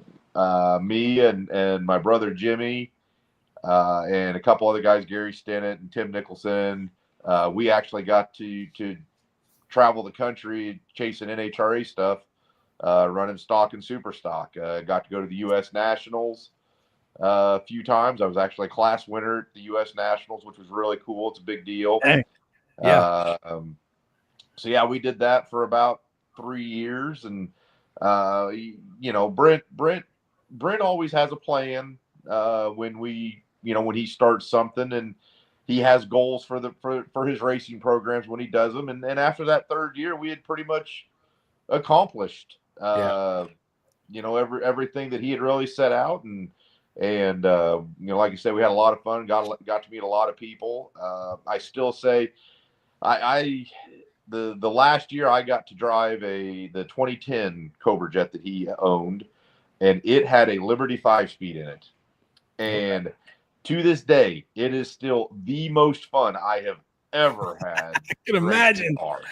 That thing ran 860s at 155, 160 mile an hour, 3,600 pound car. 3,600 pound car, you know, 28 10.5 tire with the supercharged 5.4 mod motor in it, but it had a Liberty 5-speed, and that was, to this day, still the most fun racing a car I have ever had. And I got to do that last year. That is. That was before the Coyote came out too. That's the old mod. Man. Yeah. But I did. Yeah, we did that back in, it was 09 to 11, 12, right in there when we did that. And then after that we, you know, still ran the Vega and the Austin, you know, ran those cars still. And then but we did that. And well, good. We'll keep our eyes peeled for this ride to come back out. That's good. It's gonna happen. It's definitely gonna happen. So there's, like I say, there's stuff in motion at the moment. So cool. Just need that free time, you know, that we all speak of. So well, if you guys wouldn't work till 6:30 at night, you'd have more free time. Yeah, we just find something else to work on, unfortunately. So Gary, we're lucky they're on the show tonight. Yeah, I know. Hey, they're gonna have that conversation multiple times. Like, what do normal people do? Like, I don't know. They're gonna send us a freaking bill for getting on the show tonight for their time. It'll be worth it. It'll be worth it. Hey, what about Corey? Does he want to drive a car? At some point, definitely. You know. Okay, for sure. You know, again, back to the time thing of there's definitely we have cars in the family that I could get out. You know, like the Fox Body Mustang that, you know, my Uncle Dan used to race. That, you know, that's sitting in the garage. It needs a converter. It's just back to the time thing. You know, gotta have time to go get a converter for it and put it in. You know, I see a point. I'll be perfectly honest with you. I enjoy driving, and I'm definitely not to the point I'm not going to drive again. But being with Brandon has really, I don't know, brought it to my attention. I don't know if anybody else thinks it, but in my mind, and I've always thought it is, I have always felt I'm better outside of the car than in the car. My wife has said multiple times, I don't understand how Chad gets so much enjoyment out of watching you race. It But, makes total sense to me. Whenever he has his own car. Right. I've But seen when you the in time action. comes, Brandon. I can see putting somebody else in the car because I do. I get because I know the work that gets put into it. He's pointing over there. Yeah. Point to Corey. I don't know which way. There it goes. Yeah, there. Well, So Chad, but- if you get your car, are you guys going to race at the same event together? Have a blocker or? Yeah. No, So- we won't be the same class. That's Okay. That Okay. is way too much work. Like I said, All right, we're getting there's three of us somewhere. that work on one car. Trying to run two cars at that level with even if we had 6 people would be hard because you have to have quality people to do Yes. it. And That's what's best about our 3-man team. Like, sorry to interrupt you, Chad, but when we come back from a pass, we don't have to talk. There's no talking. We can have Just the card. do The it. only thing that has to be said is yep, for him to stop turning the motor for me to check whatever valve's ready. And other than that, we could not talk until we're ready to go up until we decide if we want to change the tune or not. Yeah. And we get it done. Like we're waiting for the car to cool down for the next pass in under 10 minutes for sure. Right. Yeah. It's just everybody has a routine, and we all know what we're doing, And it's when we first started racing, and I had it, when I first started, and Brandon had it too. You get to the races, and all of a sudden, you got a whole bunch of long lost friends that want to show up, and the first thing they want to do when you get back to the run is jump in, and they want to start taking shit apart. And it's no, get your dick skinners off of the car and let us do our thing, you know. So, Oh man. And Chad also, like, it's going to be funny because he should have his fire suit in his RV at all times, but he's going to look funny squeezing into mine because I have made it completely clear that if something happens to me and I have to leave the property, he's finishing the race in my car if it's still raceable. Like, it's There you happening. go. If my car is raceable, he's fucking finishing the race. I don't give a shit what's going on with me. yeah. Hey, hold Troy's question up there, Gary. Yep. Yeah, I was going to do that. No, Troy, is that this question? Troy, this is the Stude going to be at Big Jake's race at XRP for no time? No, we don't have the parts and pieces and testing to do 275 stuff. Oh, okay. Yeah, that's another setup. That's a whole if we go setup from where we're at. If we go to a race like that, we're not going to go to a race like that on 28s. We're going to come on a fucking radio to party. Yeah. And that's not happening anytime soon. Okay, that's my next question. Do you see that in the future, couple years? Sometime.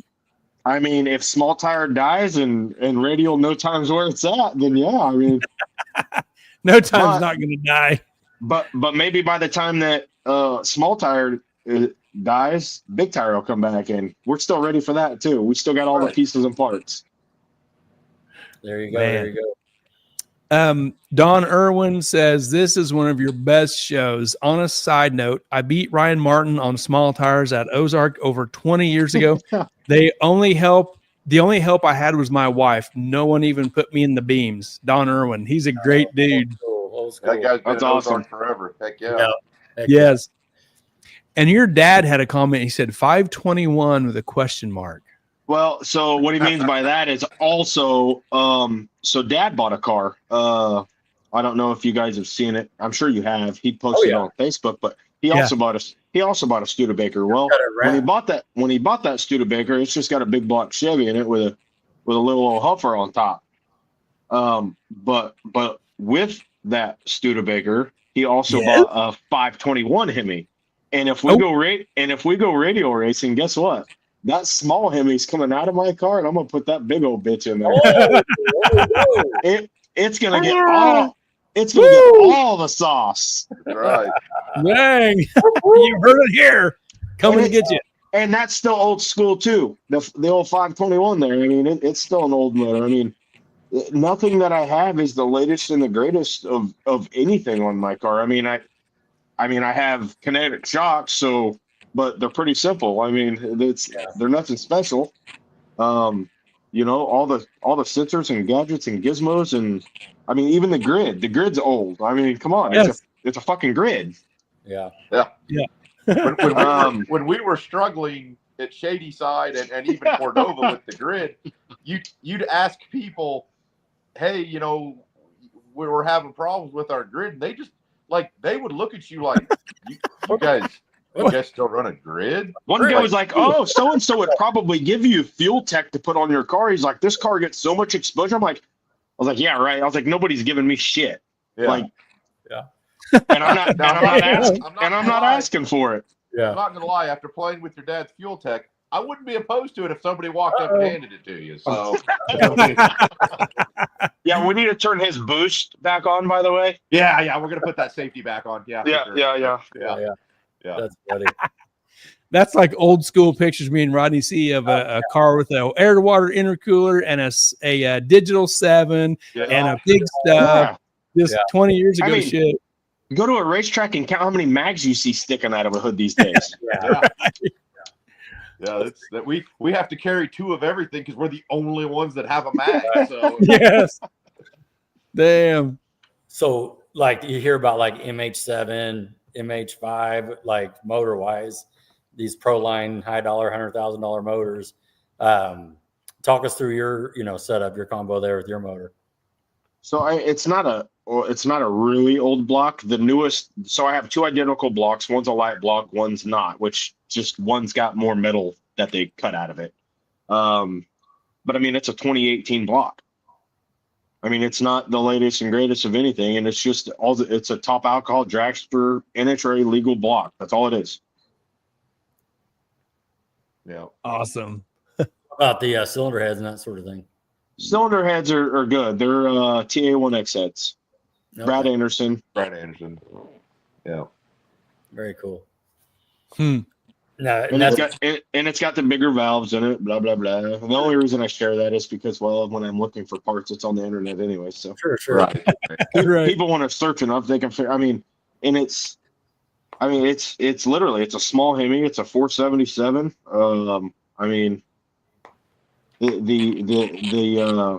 The Magic's sitting on top. Screw blower. Yeah.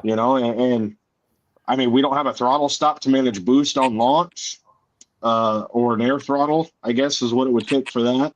We don't have any of that stuff. It's literally what Chad puts in the computer and what my foot and my brain tell me to do. That's it. When you're on the tranny brake and releases brake on launch, what kind of boost is it making on the brake when you launch? A small tire or big? Small. Both. Let's have both. 43. Holy shit. Damn. Yeah, it's 43 pounds of boost with a 28.10.5 whenever I let go of the button. Wow. Rodney, we need to try that. Holy cow. You have to let me know. I want to be there. Yeah. Man. With those fucking little things you guys got making there, it's going to take you I guess you got a Pro Charger, didn't you, Rodney? No, I got a turbo. It leaves on I've never seen 40 pounds of anything. Holy moly. Well, so the only difference, the screw makes 43 pounds on the 2-step on the big end. It might make 50 on if the air's primo. But there's usually there's a 5 to 6 pound difference between launch and the end of the run. Whenever you open the blades, it's instant boost. It's there. Instant boost, yeah. Damn. And it just maintains it the whole run. It doesn't, like a Roots blower will start at 15 pounds, and then as engine RPM comes up, it comes up with it. Where the screw is, it's like a 5 pound difference. Yeah. It's like boost on and off. That's it. That's like a Pro Charger. That's how a Pro Charger works. It runs with the RPM. Right. Wow. Yeah, no, the screw blower its boost line is just pretty much a straight line from the second the blades hit wide open, and that's where it is. So Andy Willabay, it says, is it a D or a C rotor? It's a C. But the only way so the difference would be when I had a D at 98 over, it made I'm just going to throw numbers out there because I don't remember. We'll say at 98, at 128 over on a D, Right. it made 50 pounds of boost. At 98 over on a C, it makes 50 pounds of boost. Right. It's just more efficient. It's got smaller rotors in it. This rotor size is different, so it just makes more boost. Yeah. But then it also depends. But I mean, I can run 20% less overdrive or so with a C than I did a D with the same boost. Wow. That's cool. That's cool. Man, The only way you could control the boost, at least for my application, for launch would be to put an air throttle on it. Yeah. And then that'll make it to where because how far the blades are open is what dictates how much air it's sucking in, which dictates the amount of boost it's making. So you can make it to where the blades only open like an inch instead of, we'll say they open 5 inches. The air throttle could make it to where they open an inch, and that would be like 12 pounds of boost. Right. And then you can set it up to where once you let go of the button, it goes to wide open throttle instantly, or it could take the whole run for it to go to WOT. Right. I would have never guessed that much boost on the launch. Holy moly. Woo! So I got a question for both of you. We like to party. That's right. All right. I got a question for both of you. So Brandon, you can answer first. Same question. You talked about being a kid and changing broken valve springs with a bottle jack and that sort of thing. And when Brandon asked Chad, hey, what are you doing next weekend? You guys think you'd be here 5 years later, or how long it's been? No, definitely not. I mean, so I mean, we were just acquaintances. So the cool part is that, my first car was a 1970 Nova with a 468 Power Glide. It went 1030s at like 130 mile an hour or some shit. I don't remember. 160 maybe. I don't remember. That was my first car. And then I didn't race for like 5 years. I did a bunch of other shit with my life. And then the Studebaker came along and started doing that and did it with Dad the first year. Blew up the motor. Actually, we blew up the motor, I think, beating Rob Holzman at Summer Nationals. But blew the motor, and then it was out for a year. And in the meantime, Dad had bought a bike and started riding a lot. But even without the bike, and I'm sure Chad can relate, me and Dad working together, and it goes the same here at work. Like, I do my thing, he does his. When we work together, one of us is unhappy with the other, whether it be me or him. Like, we're two bulls in a fucking china cabinet. It sucks because the love and the passion I have for this sport derived from my like, I grew up watching my dad. Like, I hope somebody's watching this right now. I'm very let down by all the videographers and all the people taking pictures of Bowling Green because I did a fucking 8th mile burnout, and I want to see some fucking video. Yeah, that's the bullshit. Like, there's no video. Where was this coverage at? I want it yesterday. Yeah. Oh, but anyways, those burnouts, I always liked it when Dad did it. And those burnouts, those are for me. And now that we went to tiny tires, the only time I get to do those is when the tires aren't broken yet. So, I mean, on one hand, when Chad's like, oh, the tires weren't really sticky yet after I do this badass burnout. And one hand, I'm like, damn it. But the other hand, I'm like, that means I get to do another badass burnout. But anyhow, so, but squirrel, the love and passion I have derived from Dad, but we can't race together. Like, we can't be on a team together per se. We can go racing together. He comes and he supports me, he watches, and, but we can't do it together because we're two bulls in a china cabinet and it sucks. Sure. But anyhow, so that happened. Then this new deal came along and I built my own motor from literally, I have Jacob Novacek do my machine work, which he bores the sleeves, finish bores the sleeves. And if I ever need cam bearings, haven't needed them yet. That's what he does for me. Other than that, I build the motor. I do it all. The motor that's in my car is the first motor I've ever built in my life. Really the only two. But when I started this deal, so right before Chad came up to me that race, I had notes on the wall for adjusting the valves. And I just told you we can have the car waiting to cool, like we're waiting for it to cool down in under 10 minutes.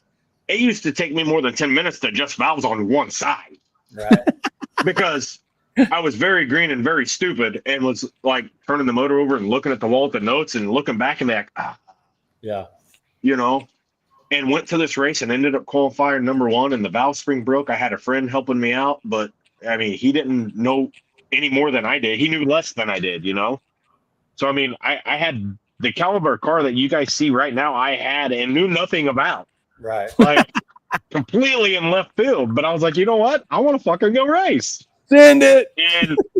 And Chad came up, and like he said, man, I was like, well, I qualified number 1, but we're done. I got a broke valve spring. He's like, fuck that. We had everything in that trailer possible trying to get the valve spring off. And I was just like, man, I was like, yeah, that was like him helping me was like, this is my guy. Like he wants to race just as much as I do. And I don't even I know him, but I don't know him, And I was like, what are you doing next weekend? To this day, the first race that we ever did together is the most work we've ever done at a race, and we won by far. And it was crazy because after we were done, again, we weren't really friends. He hung out for a little bit, but then it was time to drink beer, and he was on his way back home. And then after that race, I don't remember what happened. It was like, hey, do you want to go to this race? Hey, you want to go to this race? And I have a stepbrother per se, but I've never been as close to another. Sounds fucking gay. Whatever. I've never been as close to another male as I am to Chad outside my pops, Right. And a few other father figures in my life. But it's somehow, some way along the way, we became brothers. And it's the bond I have with Chad is greater than I ever imagined. It's surreal in a way, I guess, because it's how did this happen? Yeah. I mean, That's awesome. We go on trips together. We go to the lake together. We hang. I mean, it's not just race car. It's a lot of just race car, but it's not just race car because, I mean, there would be more outside of race car if it wasn't for more of that free time that everybody talks about. But it's no. I never saw it. I never saw us having the relationship that we have. It's Awesome. It's unmatched. Chad, you want to add to that? Yeah, I mean, it just, when I went over to him that night and even going to that first race at Ozark, I never had any intention that it would develop into what it is, but it did. It just, I'll be honest, that first race, like you said, I'll elaborate a little bit on it. It started off with, oh man, last qualifier, first round. Between the last qualifier and first round, which was maybe an hour, we had the intake and blower off 5 times.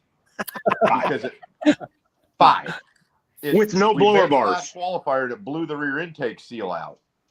So we come back, we knew it did it. That's fine, no big deal. There's oil everywhere. So we yank it off, we clean it up, we go to put it back on, and as we're putting it on, no. You're right. We got it on. No. At this time, I'm still I'm 100 miles to. I go 100 mile an hour till it's ready. Right. Right. We're on the downhill slide. Sorry, Chad. I'll give it back to you in a second. We're on the downhill slide. Right. Chad's like, it's all right. You can. He's like, you can take a breath. We're almost done. I was like, nope. 100 till it's done. Get this motherfucker done. Fire it up. Your turn, Chad. Yeah. And the rear seal's leaking again. Oh, no! So off it comes again. And at this point, everything is oily. There's silicone. There's gasket. You name it. It's all over everything. I mean, it is all over. And so we pull it off. We go to put it back on, and everything is so slippery. And it was clean. Don't get me wrong. It was clean. Put it back on. It pushed it out the backside of the seal again. So we yank it back off, clean it back off. We put it back on. We put it on this time. This time it pushes the seal in the intake manifold, into the lifter valley. Take it back off again. Clean everything off again. And finally, we discovered that what was going on is everything was still so hot, and we thought, okay, a little silicone's good, so more is better. No, it was making it too slippery to where every time we go to push it on, there was enough silicone built up that it was pushing the seal all over the place. So finally, we just fucking raw dogged it, put the seal on it, dropped it back on. Raw dogged it. We are literally putting it together, and they are calling us to the lanes. Okay. And it just so happened that the guy we had to run, who had a very, very fast car, but that weekend he didn't. He struggled. Okay. And so he was pitted like a trailer, maybe 2 down from us, and he saw us doing this whole thing. I mean, he basically just stood there watching. And I don't know. We look like idiots, I'm sure, whatever, but we're just going and going and going. We definitely look like idiots. That guy hooks his shit to his car and drives up the lanes, and he is the first guy in the lanes. Oh, yeah. He's like, oh, I'm getting a buy run. That's what he said. I'm getting a buy run. Keep in mind, this is our first race together. Go and go. We get it going. Brandon is literally running through the pits of Ozark. My wife's in the car. I'm towing it up. Brandon's putting his fire suit on, his helmet, gloves, running through the pits, meets us at the starting line. I strap him in, and we fucking bust his ass and put him on the trailer. Okay, so that's just round one. Damn. Okay, so blower on and off 5 times. We get that. We come back. Everything's relatively clean on that end of it. The other issue we had was at the time, the puke cans were in the front of the car that go from the valve covers, the breather cans. They were in the front of the car. Motor had a little blow by, and they weren't very big to start with either. So we would come back and they'd be full every run, blowing oil out the breathers, which in the front of the car means it is now down the whole bottom side, inside, there's oil everywhere. Okay. I'm going to say we went through, I don't know, 6 cases of brake cleaner. Literally 6 cases of brake cleaner. Okay. Yeah, your wife says that's when we decided we needed to buy stock in brake cleaner. Exactly. Yes. We borrowed lots of brake cleaner from Scott Palmer. So the one on the left side seemed to fill quicker than the one on the right side, and it would blow out more. So it would get a little hairy on the left side of the car, and cars wanting to drive right. We pretty much attribute it because of the oil. But Brandon, like I say, no stopping. There's no lifting. No give up. There's none of that bullshit. No give up. So he's cranked with his wheel to the left to make the car go straight as it's trying to drive right because it's oiling the left tire. Second round, it was okay. Not a big issue. Third round became an issue. Hey, can you hear me? Through there. Huh? Yes. Yeah. We got to back up. Chad, it's been 6 years. I'm going to give you that. But so all of this shit happened. Okay. Yeah. And we're going. I missed some of it because I disconnected from Wi-Fi. I'm putting shit up since it's getting dark. So much for going back to work. But so we went through the blower 5 times, all that stuff. He was the first one up. I missed some of it, so I don't know what you guys heard, but his wife drove my car up to the staging lanes while I was running, putting my suit on, right? Right. The car was actually driving the other direction. It was driving left, so I was steering right. But all this happened on this same fucking run that the guy was the first one in the staging lanes. Yeah. Okay. So I'm driving right to make the car go right or straight. When I get to the finish line, I lift. What happens when you lift and you're steering a direction, guys? Yeah. The fucking quarter panel pancakes the wall, but we were past the stripe. All right. Past the stripe. You can have it back now, Chad. You were just a few rounds too. You were a few rounds too far, so I had to fix it. Whatever. I've slept since then, dude. So it pancakes the whole right side of the car. I mean, and they're like, "Oh, he got into the wall. He got into the wall." I'm like, "Well, fuck." So I go back. We go to pick him up. at the, and I'm like, "Are you okay?" And he's like, "Yeah." He's like, "What do you think?" And I look at it, and the zoomie on the right side is caved shut. Okay, let's just be perfectly honest. It's caved shut. Yep. The right quarter panel is pancaked in, and I'm like, well, I said it happened after the finish line, so we're still in. So we bust ass back to the pits. I'm like, get the car in the air. I said, you start on the motor. I'm going to get the rear tires off, and I'm going to look over the car. And if there's nothing broke on the car or not broke enough that I can't fix it, I said, we're fucking making it to the next round. Yes. So we get it up. I yank the tires off. I'm looking over all the suspension. I'm looking over the frame. Everything's fine. It's pretty much just cosmetic. Right. So I get out the 3-pound sledge, and I'm literally inside the wheel 3 pound wasn't big enough. beating the quarter panel back out. And Fucking at that Bondo point, flying the car was still everywhere. painted. The car was still painted, and there is chunks of Bondo flying off and bouncing off the side of his trailer as I'm beating this thing out. And so Brandon's servicing the motor. The wives are on the car with the cases of brake cleaner and the shop towels and cleaning the front end and the frame. And I mean, it just all over. Rick DeCussin and Scotty Palmer came over and brought us a roll of white duct tape. And I white duct taped the whole quarter panel, the side of that car.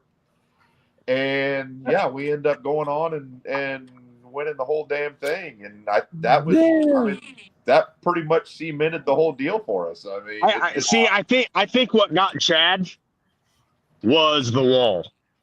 Like at that point, Chad was like, "This motherfucker right here." Yeah, because he can drive. It's all right. Because he was like, he's got no give up. He still wants to race. Like everybody else would be putting this thing back in the box. Oh yeah. Let's go. Something I want to address too, in case some of the haters are watching. Thank you guys. Appreciate all of you.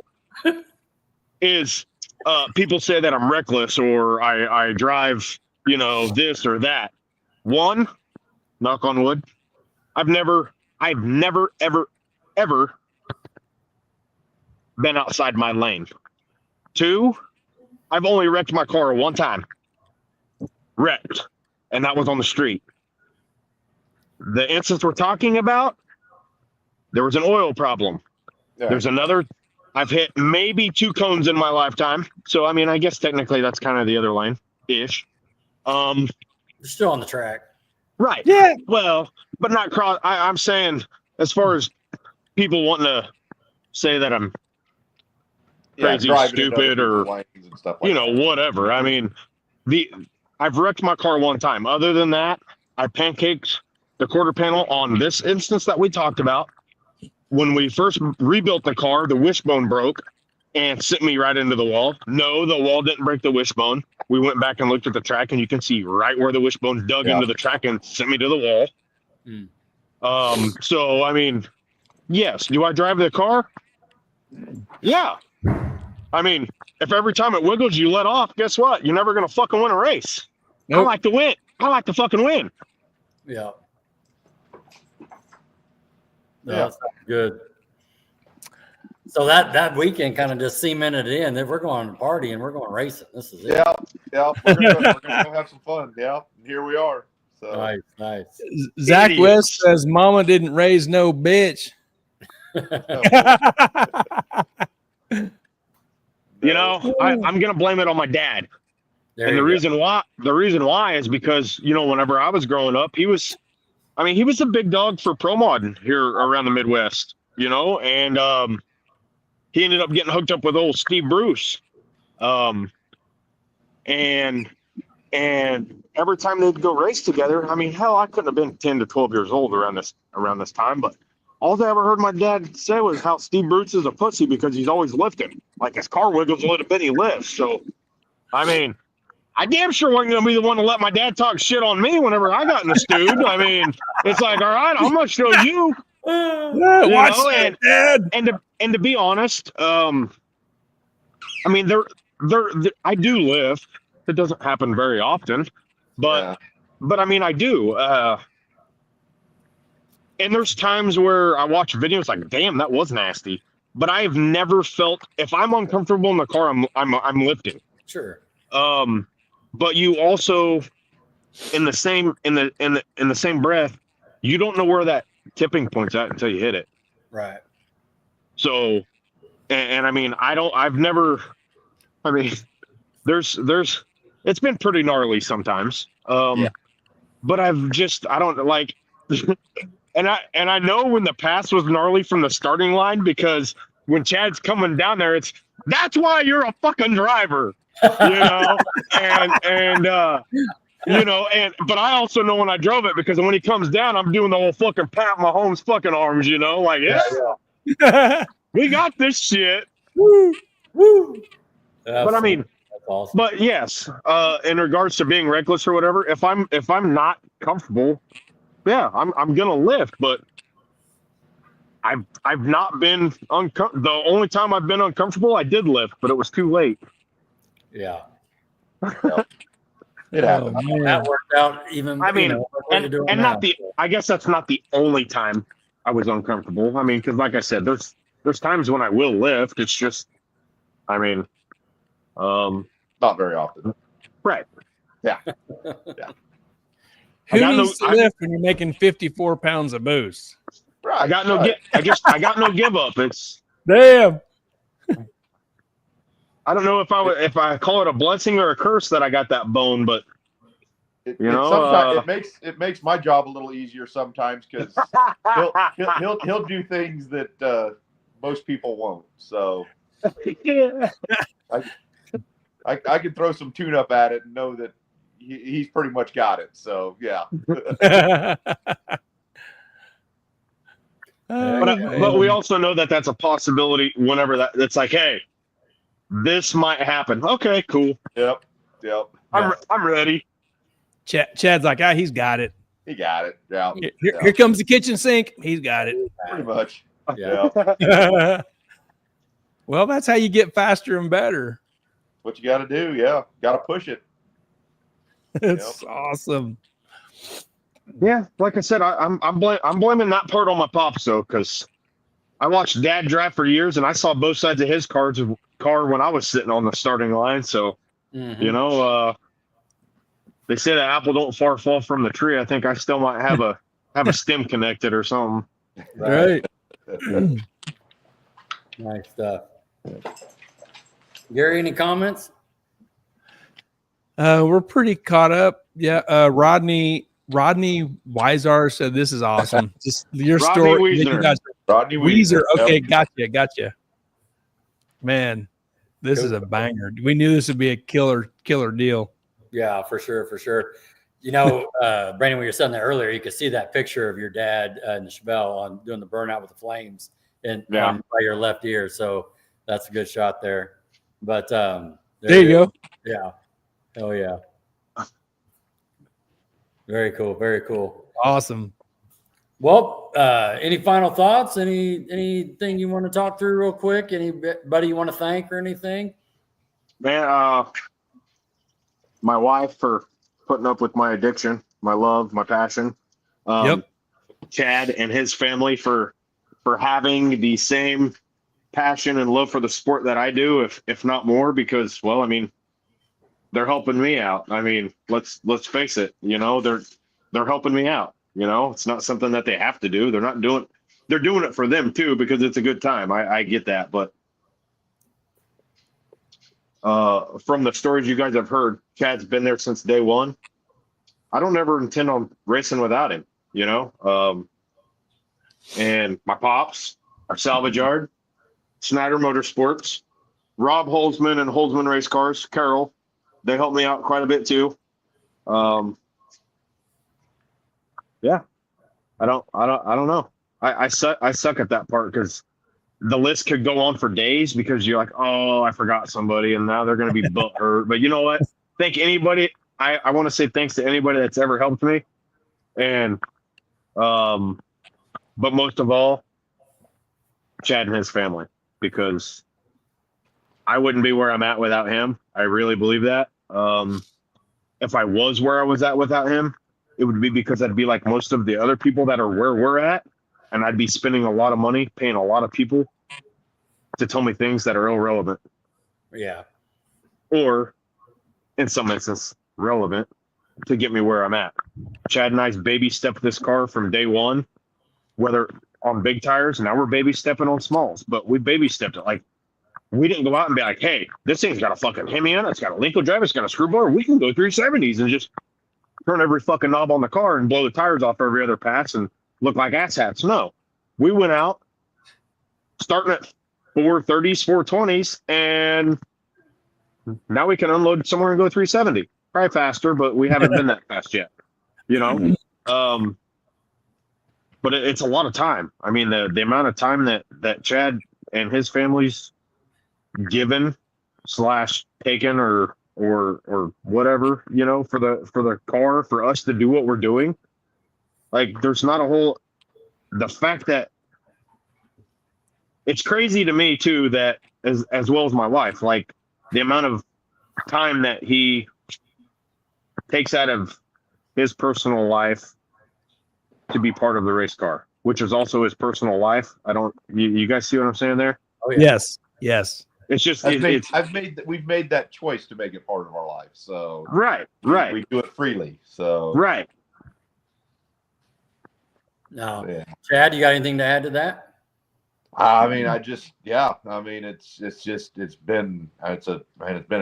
a great ride. I mean, what we've been doing, you know. Yeah, it is. Just super excited to keep going, you know, see where we can take this thing, you know, and because, you know, we know there's a lot left.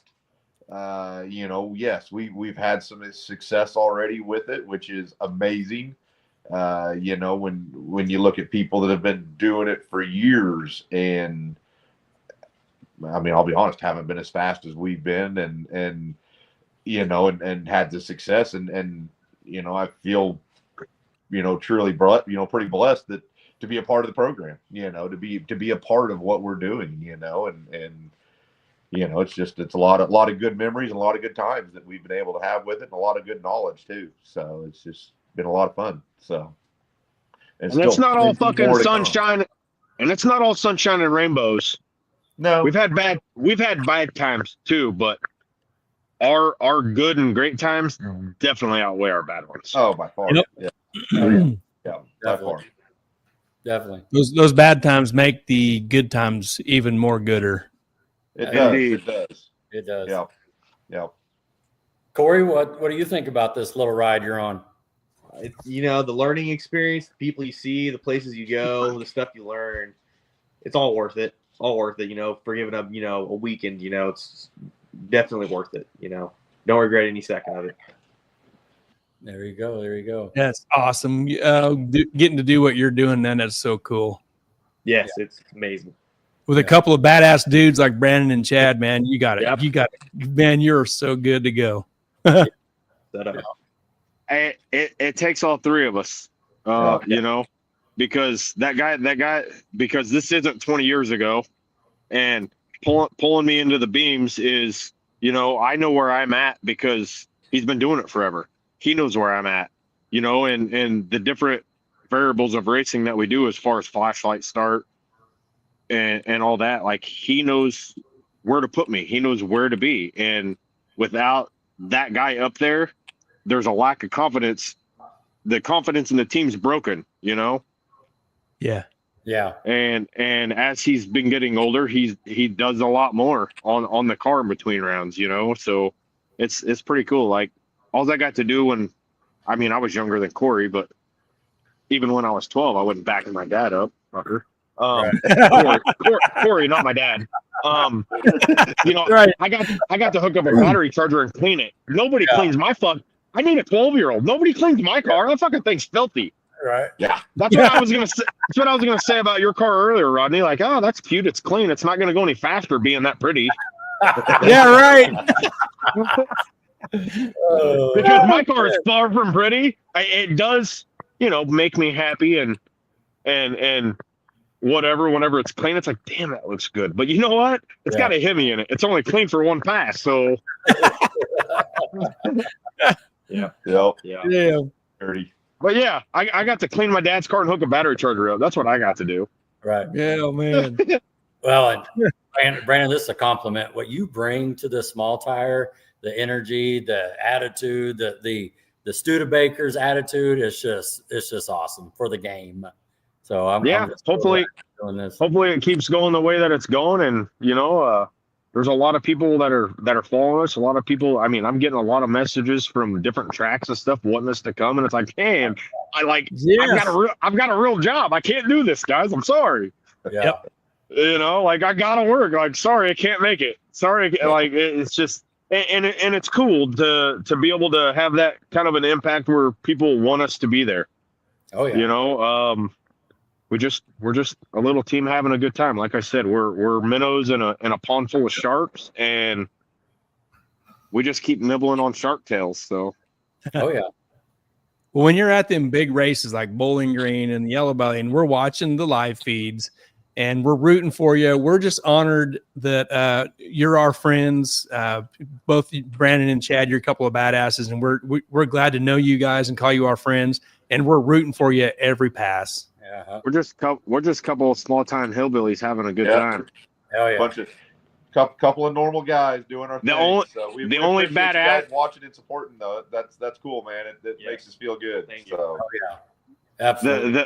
The only badassery is the Stude itself. Like that's the badassery. We're just a couple of guys that's trying to help make it badass. try not to look like dumbasses. Right. Well, you definitely are not doing that. I mean, just putting those smalls on and the success you've had right out of the gate, like you said, when you went to Armageddon, no one thought you were going to get down. Yeah, we still got a rear end in a car that's made for big tires. We got a foot less foot pattern than everybody else. Yeah. It looks a little goofy still. Yeah, whatever. It works. Yeah, it works. That's right. Yeah. Cool. All right. Well, that'll wrap it up. Unless Gary, you got something else, a new comment or anything? I got one more video to show. Okay. This is for Sandlian Iron and Metal. It's a little commercial. We are happy to have you guys as partners. Here's a little Sandlian Iron and Metal commercial.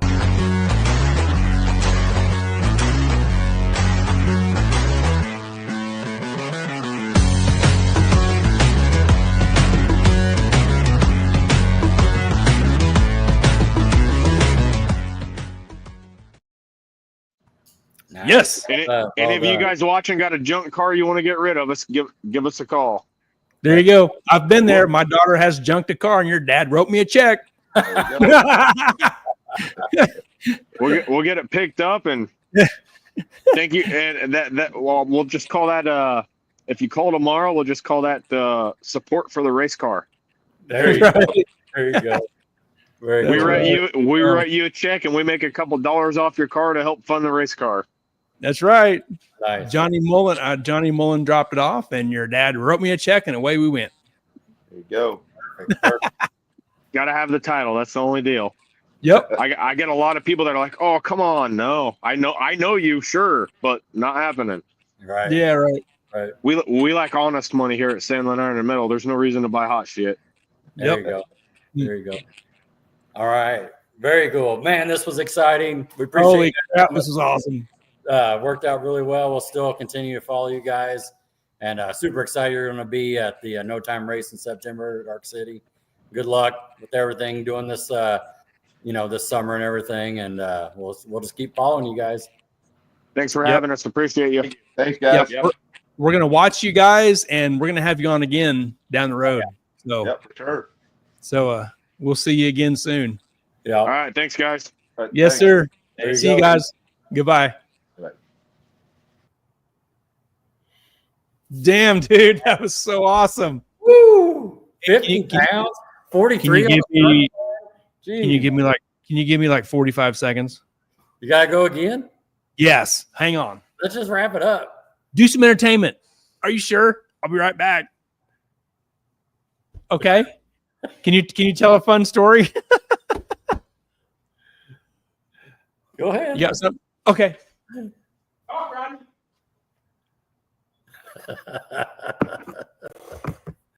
Oh, Andrew, what's Andrew saying here? Let me look at this.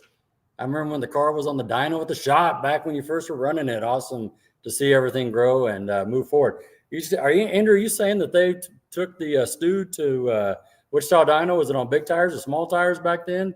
Making a dyno pool? That is awesome. That is awesome.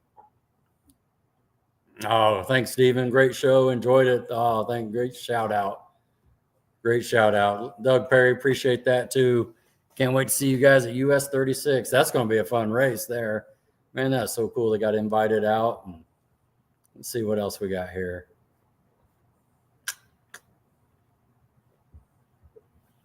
Nice. Good times. Doug Perry says awesome.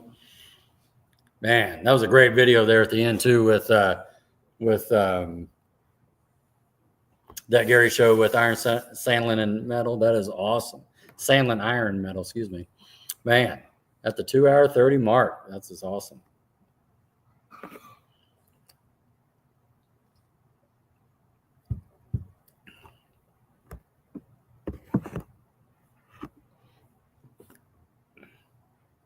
Man, that'd be so cool. I wonder what it's like to drive that Junkyard Stude, you know what I mean? That's just crazy. Yeah, I was on big tires. Okay. Back when it's silver. Yeah, when you first got it. Yeah, I remember that. You know, it's funny too, because I just start remembering the car as it sets now, you know, as the Junkyard Stude quote. But when you first got that thing, it was what, silver and black, had that little paint scheme going through it there. That's freaking awesome. Man, there's a lot of fireworks going off outside. Gee whiz. US 36, that will be concrete. Nice. Is that the 10 grand to win? Dang. I think so, yeah. Nice. Jim, I knew it was gonna be a longer show. It was a two bathroom break show for Gary. Golly, it was, man. I was about to blow up over here. Yeah. Cool. Oh man. I mean, big tires back then. Yeah. Oh, I saw Andrew while you were back there. When he had it on the dyno when it was silver. Yeah. Man, we knew them guys were gonna be awesome. I think we could have them on every week for stories. Oh, right. Gee whiz. Story, you know. Oh man. Pre-show short just to get an extra 10 minutes or whatever of them, you know. So that was awesome. Good. Brandon was like, wait. Wow, you forgot to tell him I hit the wall. Man, that was awesome. Doug Perry, great show, guys. It was awesome. Thanks, Doug. Thanks for being again. Yeah, we had a great time, man. That was just great stories. And you know, I just know Chad a little bit more than I know Brandon, just because of the Holzmans and going out there to rock and everything. And there's so much more that I don't know if everybody knows about Chad, you know, right. And, like, you know, he won at Indy, the big go, and that's, you know, and that's huge, dude. Huge. And just being the fabricator and the chassis guy. I mean, you know, like we were talking about, it was the three of them, right? And everybody's got their role, their job, and that sort of thing. And, you know, Corey's just as important as Brandon is, you know, and it's just, what a great show. I saw Nicole popping in too, talking about clean and all that. I mean, they just go. And I can't wait to see. Go ahead. No, go ahead. I can't wait to see what they got. You know, he didn't say much, but on Chad's side, what's going on with his car? Oh, the Vega, yeah. Excited to see that. Well, I wonder if that, you know, and I was kind of leaning towards maybe the little gangsters or something. I don't know. You know, and maybe not. But my point too, when I was talking about the Stude, what I like about the character and everything it brings, you know what I mean? Like he was talking about my car being clean or whatever, you know, and that's what I'm saying about his car. It brings that character, and he brings that character, that rawness, and you know, and it's just, I love it. Yeah. Brandon is a Studebaker. He's that machine. Exactly. And they talk about people that, like, you know, they you know, you look like you're, you know, the dog looks like the owner or whatever, you know what I mean? Right. The whole feels perfect for Brandon, and you can see that no quit, and oh my goodness, and that's probably the best decision he ever made when he said, "Hey, what are you doing next weekend?" Yes. I mean, holy cow out there. That is just awesome. But I'm so glad Chad and Corey could get Oh, in on this. yeah. Man. Because we didn't know at first if Chad No. was going to make it. Well, and you're right, because he was working late and everything. But like, and me and you were talking about it offline, like, what was it, Wednesday night, Thursday night? It was like, man, it would be cool if like Corey's on the couch with Chad too. And Yeah, that all just right. worked out. You know what I mean? And he's like, oh, here he is right here. What Bring you have him to in. Get him in here. How many Now. times you going to hit the hat? Oh, my goodness. That is awesome. That kid's so lucky traveling. Oh, seeing all man, these he's guys, lucky. You know, that's awesome. So jealous of an 18-year-old kid. Oh, yeah. Wow. Learning. That's awesome. Man, we knew it was going to be great. I can't wait to listen to this again. And good show with the pictures and the video and having the JR's video at the end. Nice touch. Nice touch. Yep. Yeah, they've been a huge part of our progress and success here. So yeah, definitely. Big thank you to Sandlian.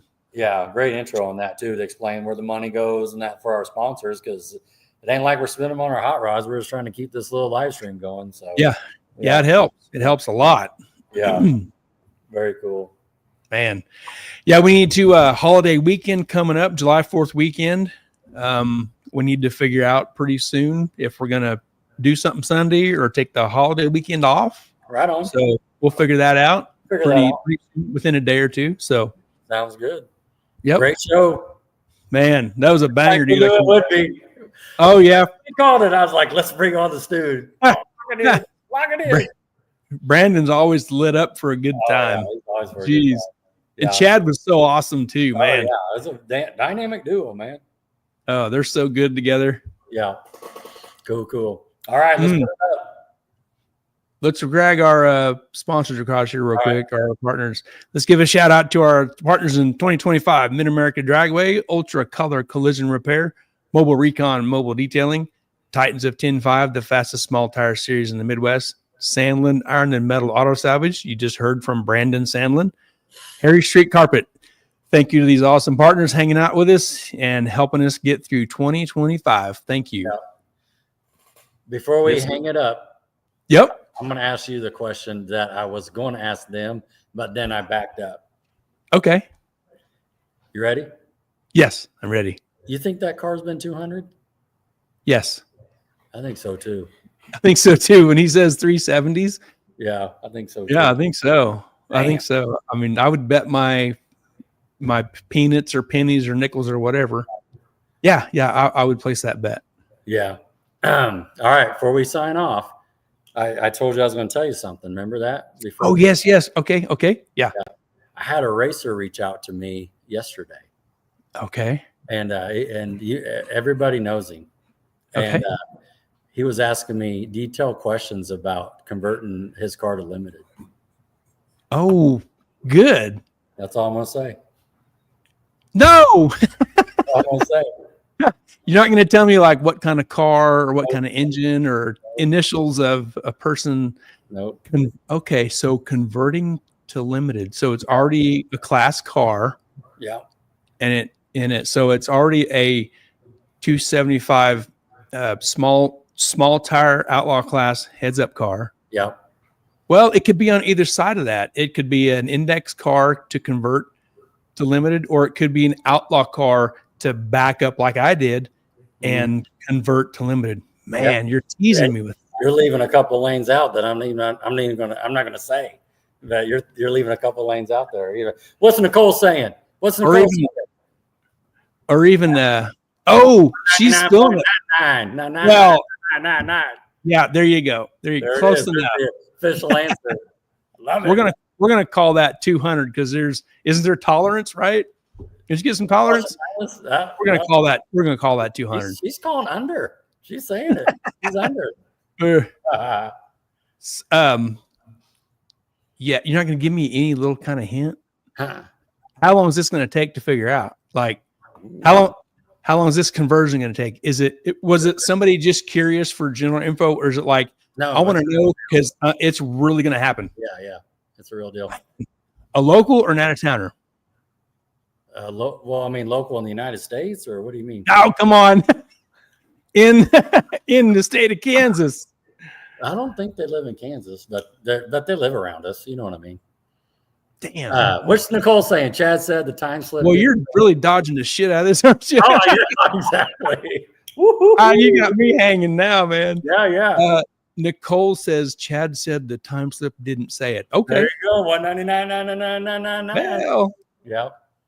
Man, that's got to be some big in back half. You know what I mean? woo. I bet that split, you know what I mean, is just on fire. The 330 to the 660, you know what I mean? Yeah. And it sucks. Last weekend at Bowling Green, we was rooting for Brandon and Larry, and they both hit the tire in that right lane on the same round. Dang it. Yeah. But we was rooting for them. Yeah. Man, what state is that limited car from? What state? Oklahoma, Missouri? Yeah. Yeah.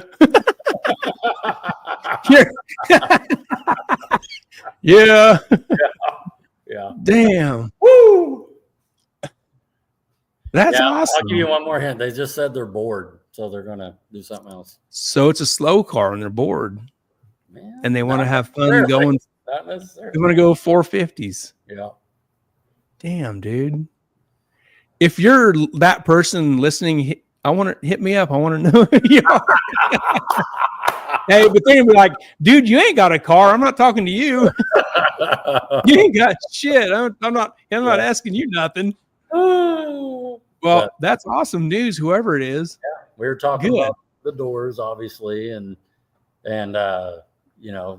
option on windows and detailed on transmissions and rear gears. And, Well, that's good. Make that limited class grow, and let's make it big. Yep. That's it. Is it something that can happen this year? The conversion? Yeah. Oh, damn. Okay. Yeah. Oh, wow. Yep. So it's somebody that has the means to make shit happen. Like now, click, change it. Let's go. Yeah. Okay. That's awesome. Yeah. I'll be curious. Yeah. Good. I won. I got you. It's a real deal, but I'm just you got me all right. Yeah. You got me. Yeah. Dang. Woo. That's all we're thinking about. Who could this be? Yeah. Cool. So many options of who it could be. So I know. Yeah. Really. Damn, that's cool. Okay. Cool. You ready to wrap it up, bro? Throw it up there. Let me find it. Let me click the right button here. Dun, dun, dun, dun. Ready? Yep. Nice. Boom. Winner. Man. Dang, we had a good number of listeners, and it's no doubt because we had some badass dudes. It was such a good time. Yeah. Shout out to Nicole, too, for chiming in, hanging with us. Yes. Thank you, Nicole. Yep. Cool. All right. Thank you for letting us have your man for a couple hours and making him not work because he was working. We saw his hard hat and the glasses. Oh yeah, safety glasses on. Just leaving. Chad was out there. Brandon was out in the yard when he first got in the green room. Like he was working. Yeah, both those boys, man, no quit. Yeah. Doug says is it a Mustang, and I doubt if you're going to answer that. Yeah. You're not going to answer that, are you? No. Okay. All righty. Yeah, well, stay tuned. You'll find out more here. Right on. Yeah. Nicole says it keeps him out of trouble. That's right. Yeah. Good. Cool. All right. Gary, we'll catch you next time. Yep. Thanks, everybody. It was such a fun time. Thanks, Brandon and Chad, for your time. And Corey, you guys are awesome. A great team. And we'll keep watching you guys race and rooting for you. Local heroes, man. Let's go. That's it. Oh, hey, John. You better hit the rewind, brother. You missed a good one. Damn, John. As soon as we're done, I'm rewinding. I'm going to listen to it back. John, I'd have to pee 3 more times if we start this over. Can you guys start over? I was busy. Holy crap. Oh, man. Doug Perry, great show, guys. Thanks, Doug. You hear that, John? Doug says it was a great show. Yeah, everybody's saying what a great show it is, except for God. You missed out. I had to go pee twice. Yeah, so that's how great the show was. just be prepared. This might be our long. You have to get your spreadsheet out. 244 right now. I'm pretty sure because I think we've been in the 230 range. Yeah. Maybe 245 if we bullshit some more. Lance Kanigi was pretty long show. Yeah. But yeah. I saw more than 50 watching. They ain't that many. I did too. On some of these other national shows, they ain't got 50 people watching. Man, those guys were awesome. We knew it would be. This will hit 2,000 in 2 days. I'm sure. Yeah. Yeah. John says I'll rewatch. Have a good evening, fellas. Thanks, John. We'll see you soon. Well, not real soon because it's hot out and we're not interested in the hot heat at the track. So we'll see you. We'll see you some other time. Yeah. When it's not so hot. But it's 69 in my garage. So like it. All right. Let's bust out. All right, Gary. Let's get some of this and we'll shut her down. Thanks, everybody. We'll see you maybe next week. We'll figure it out. Good night, Rod. See you, Gary. See ya.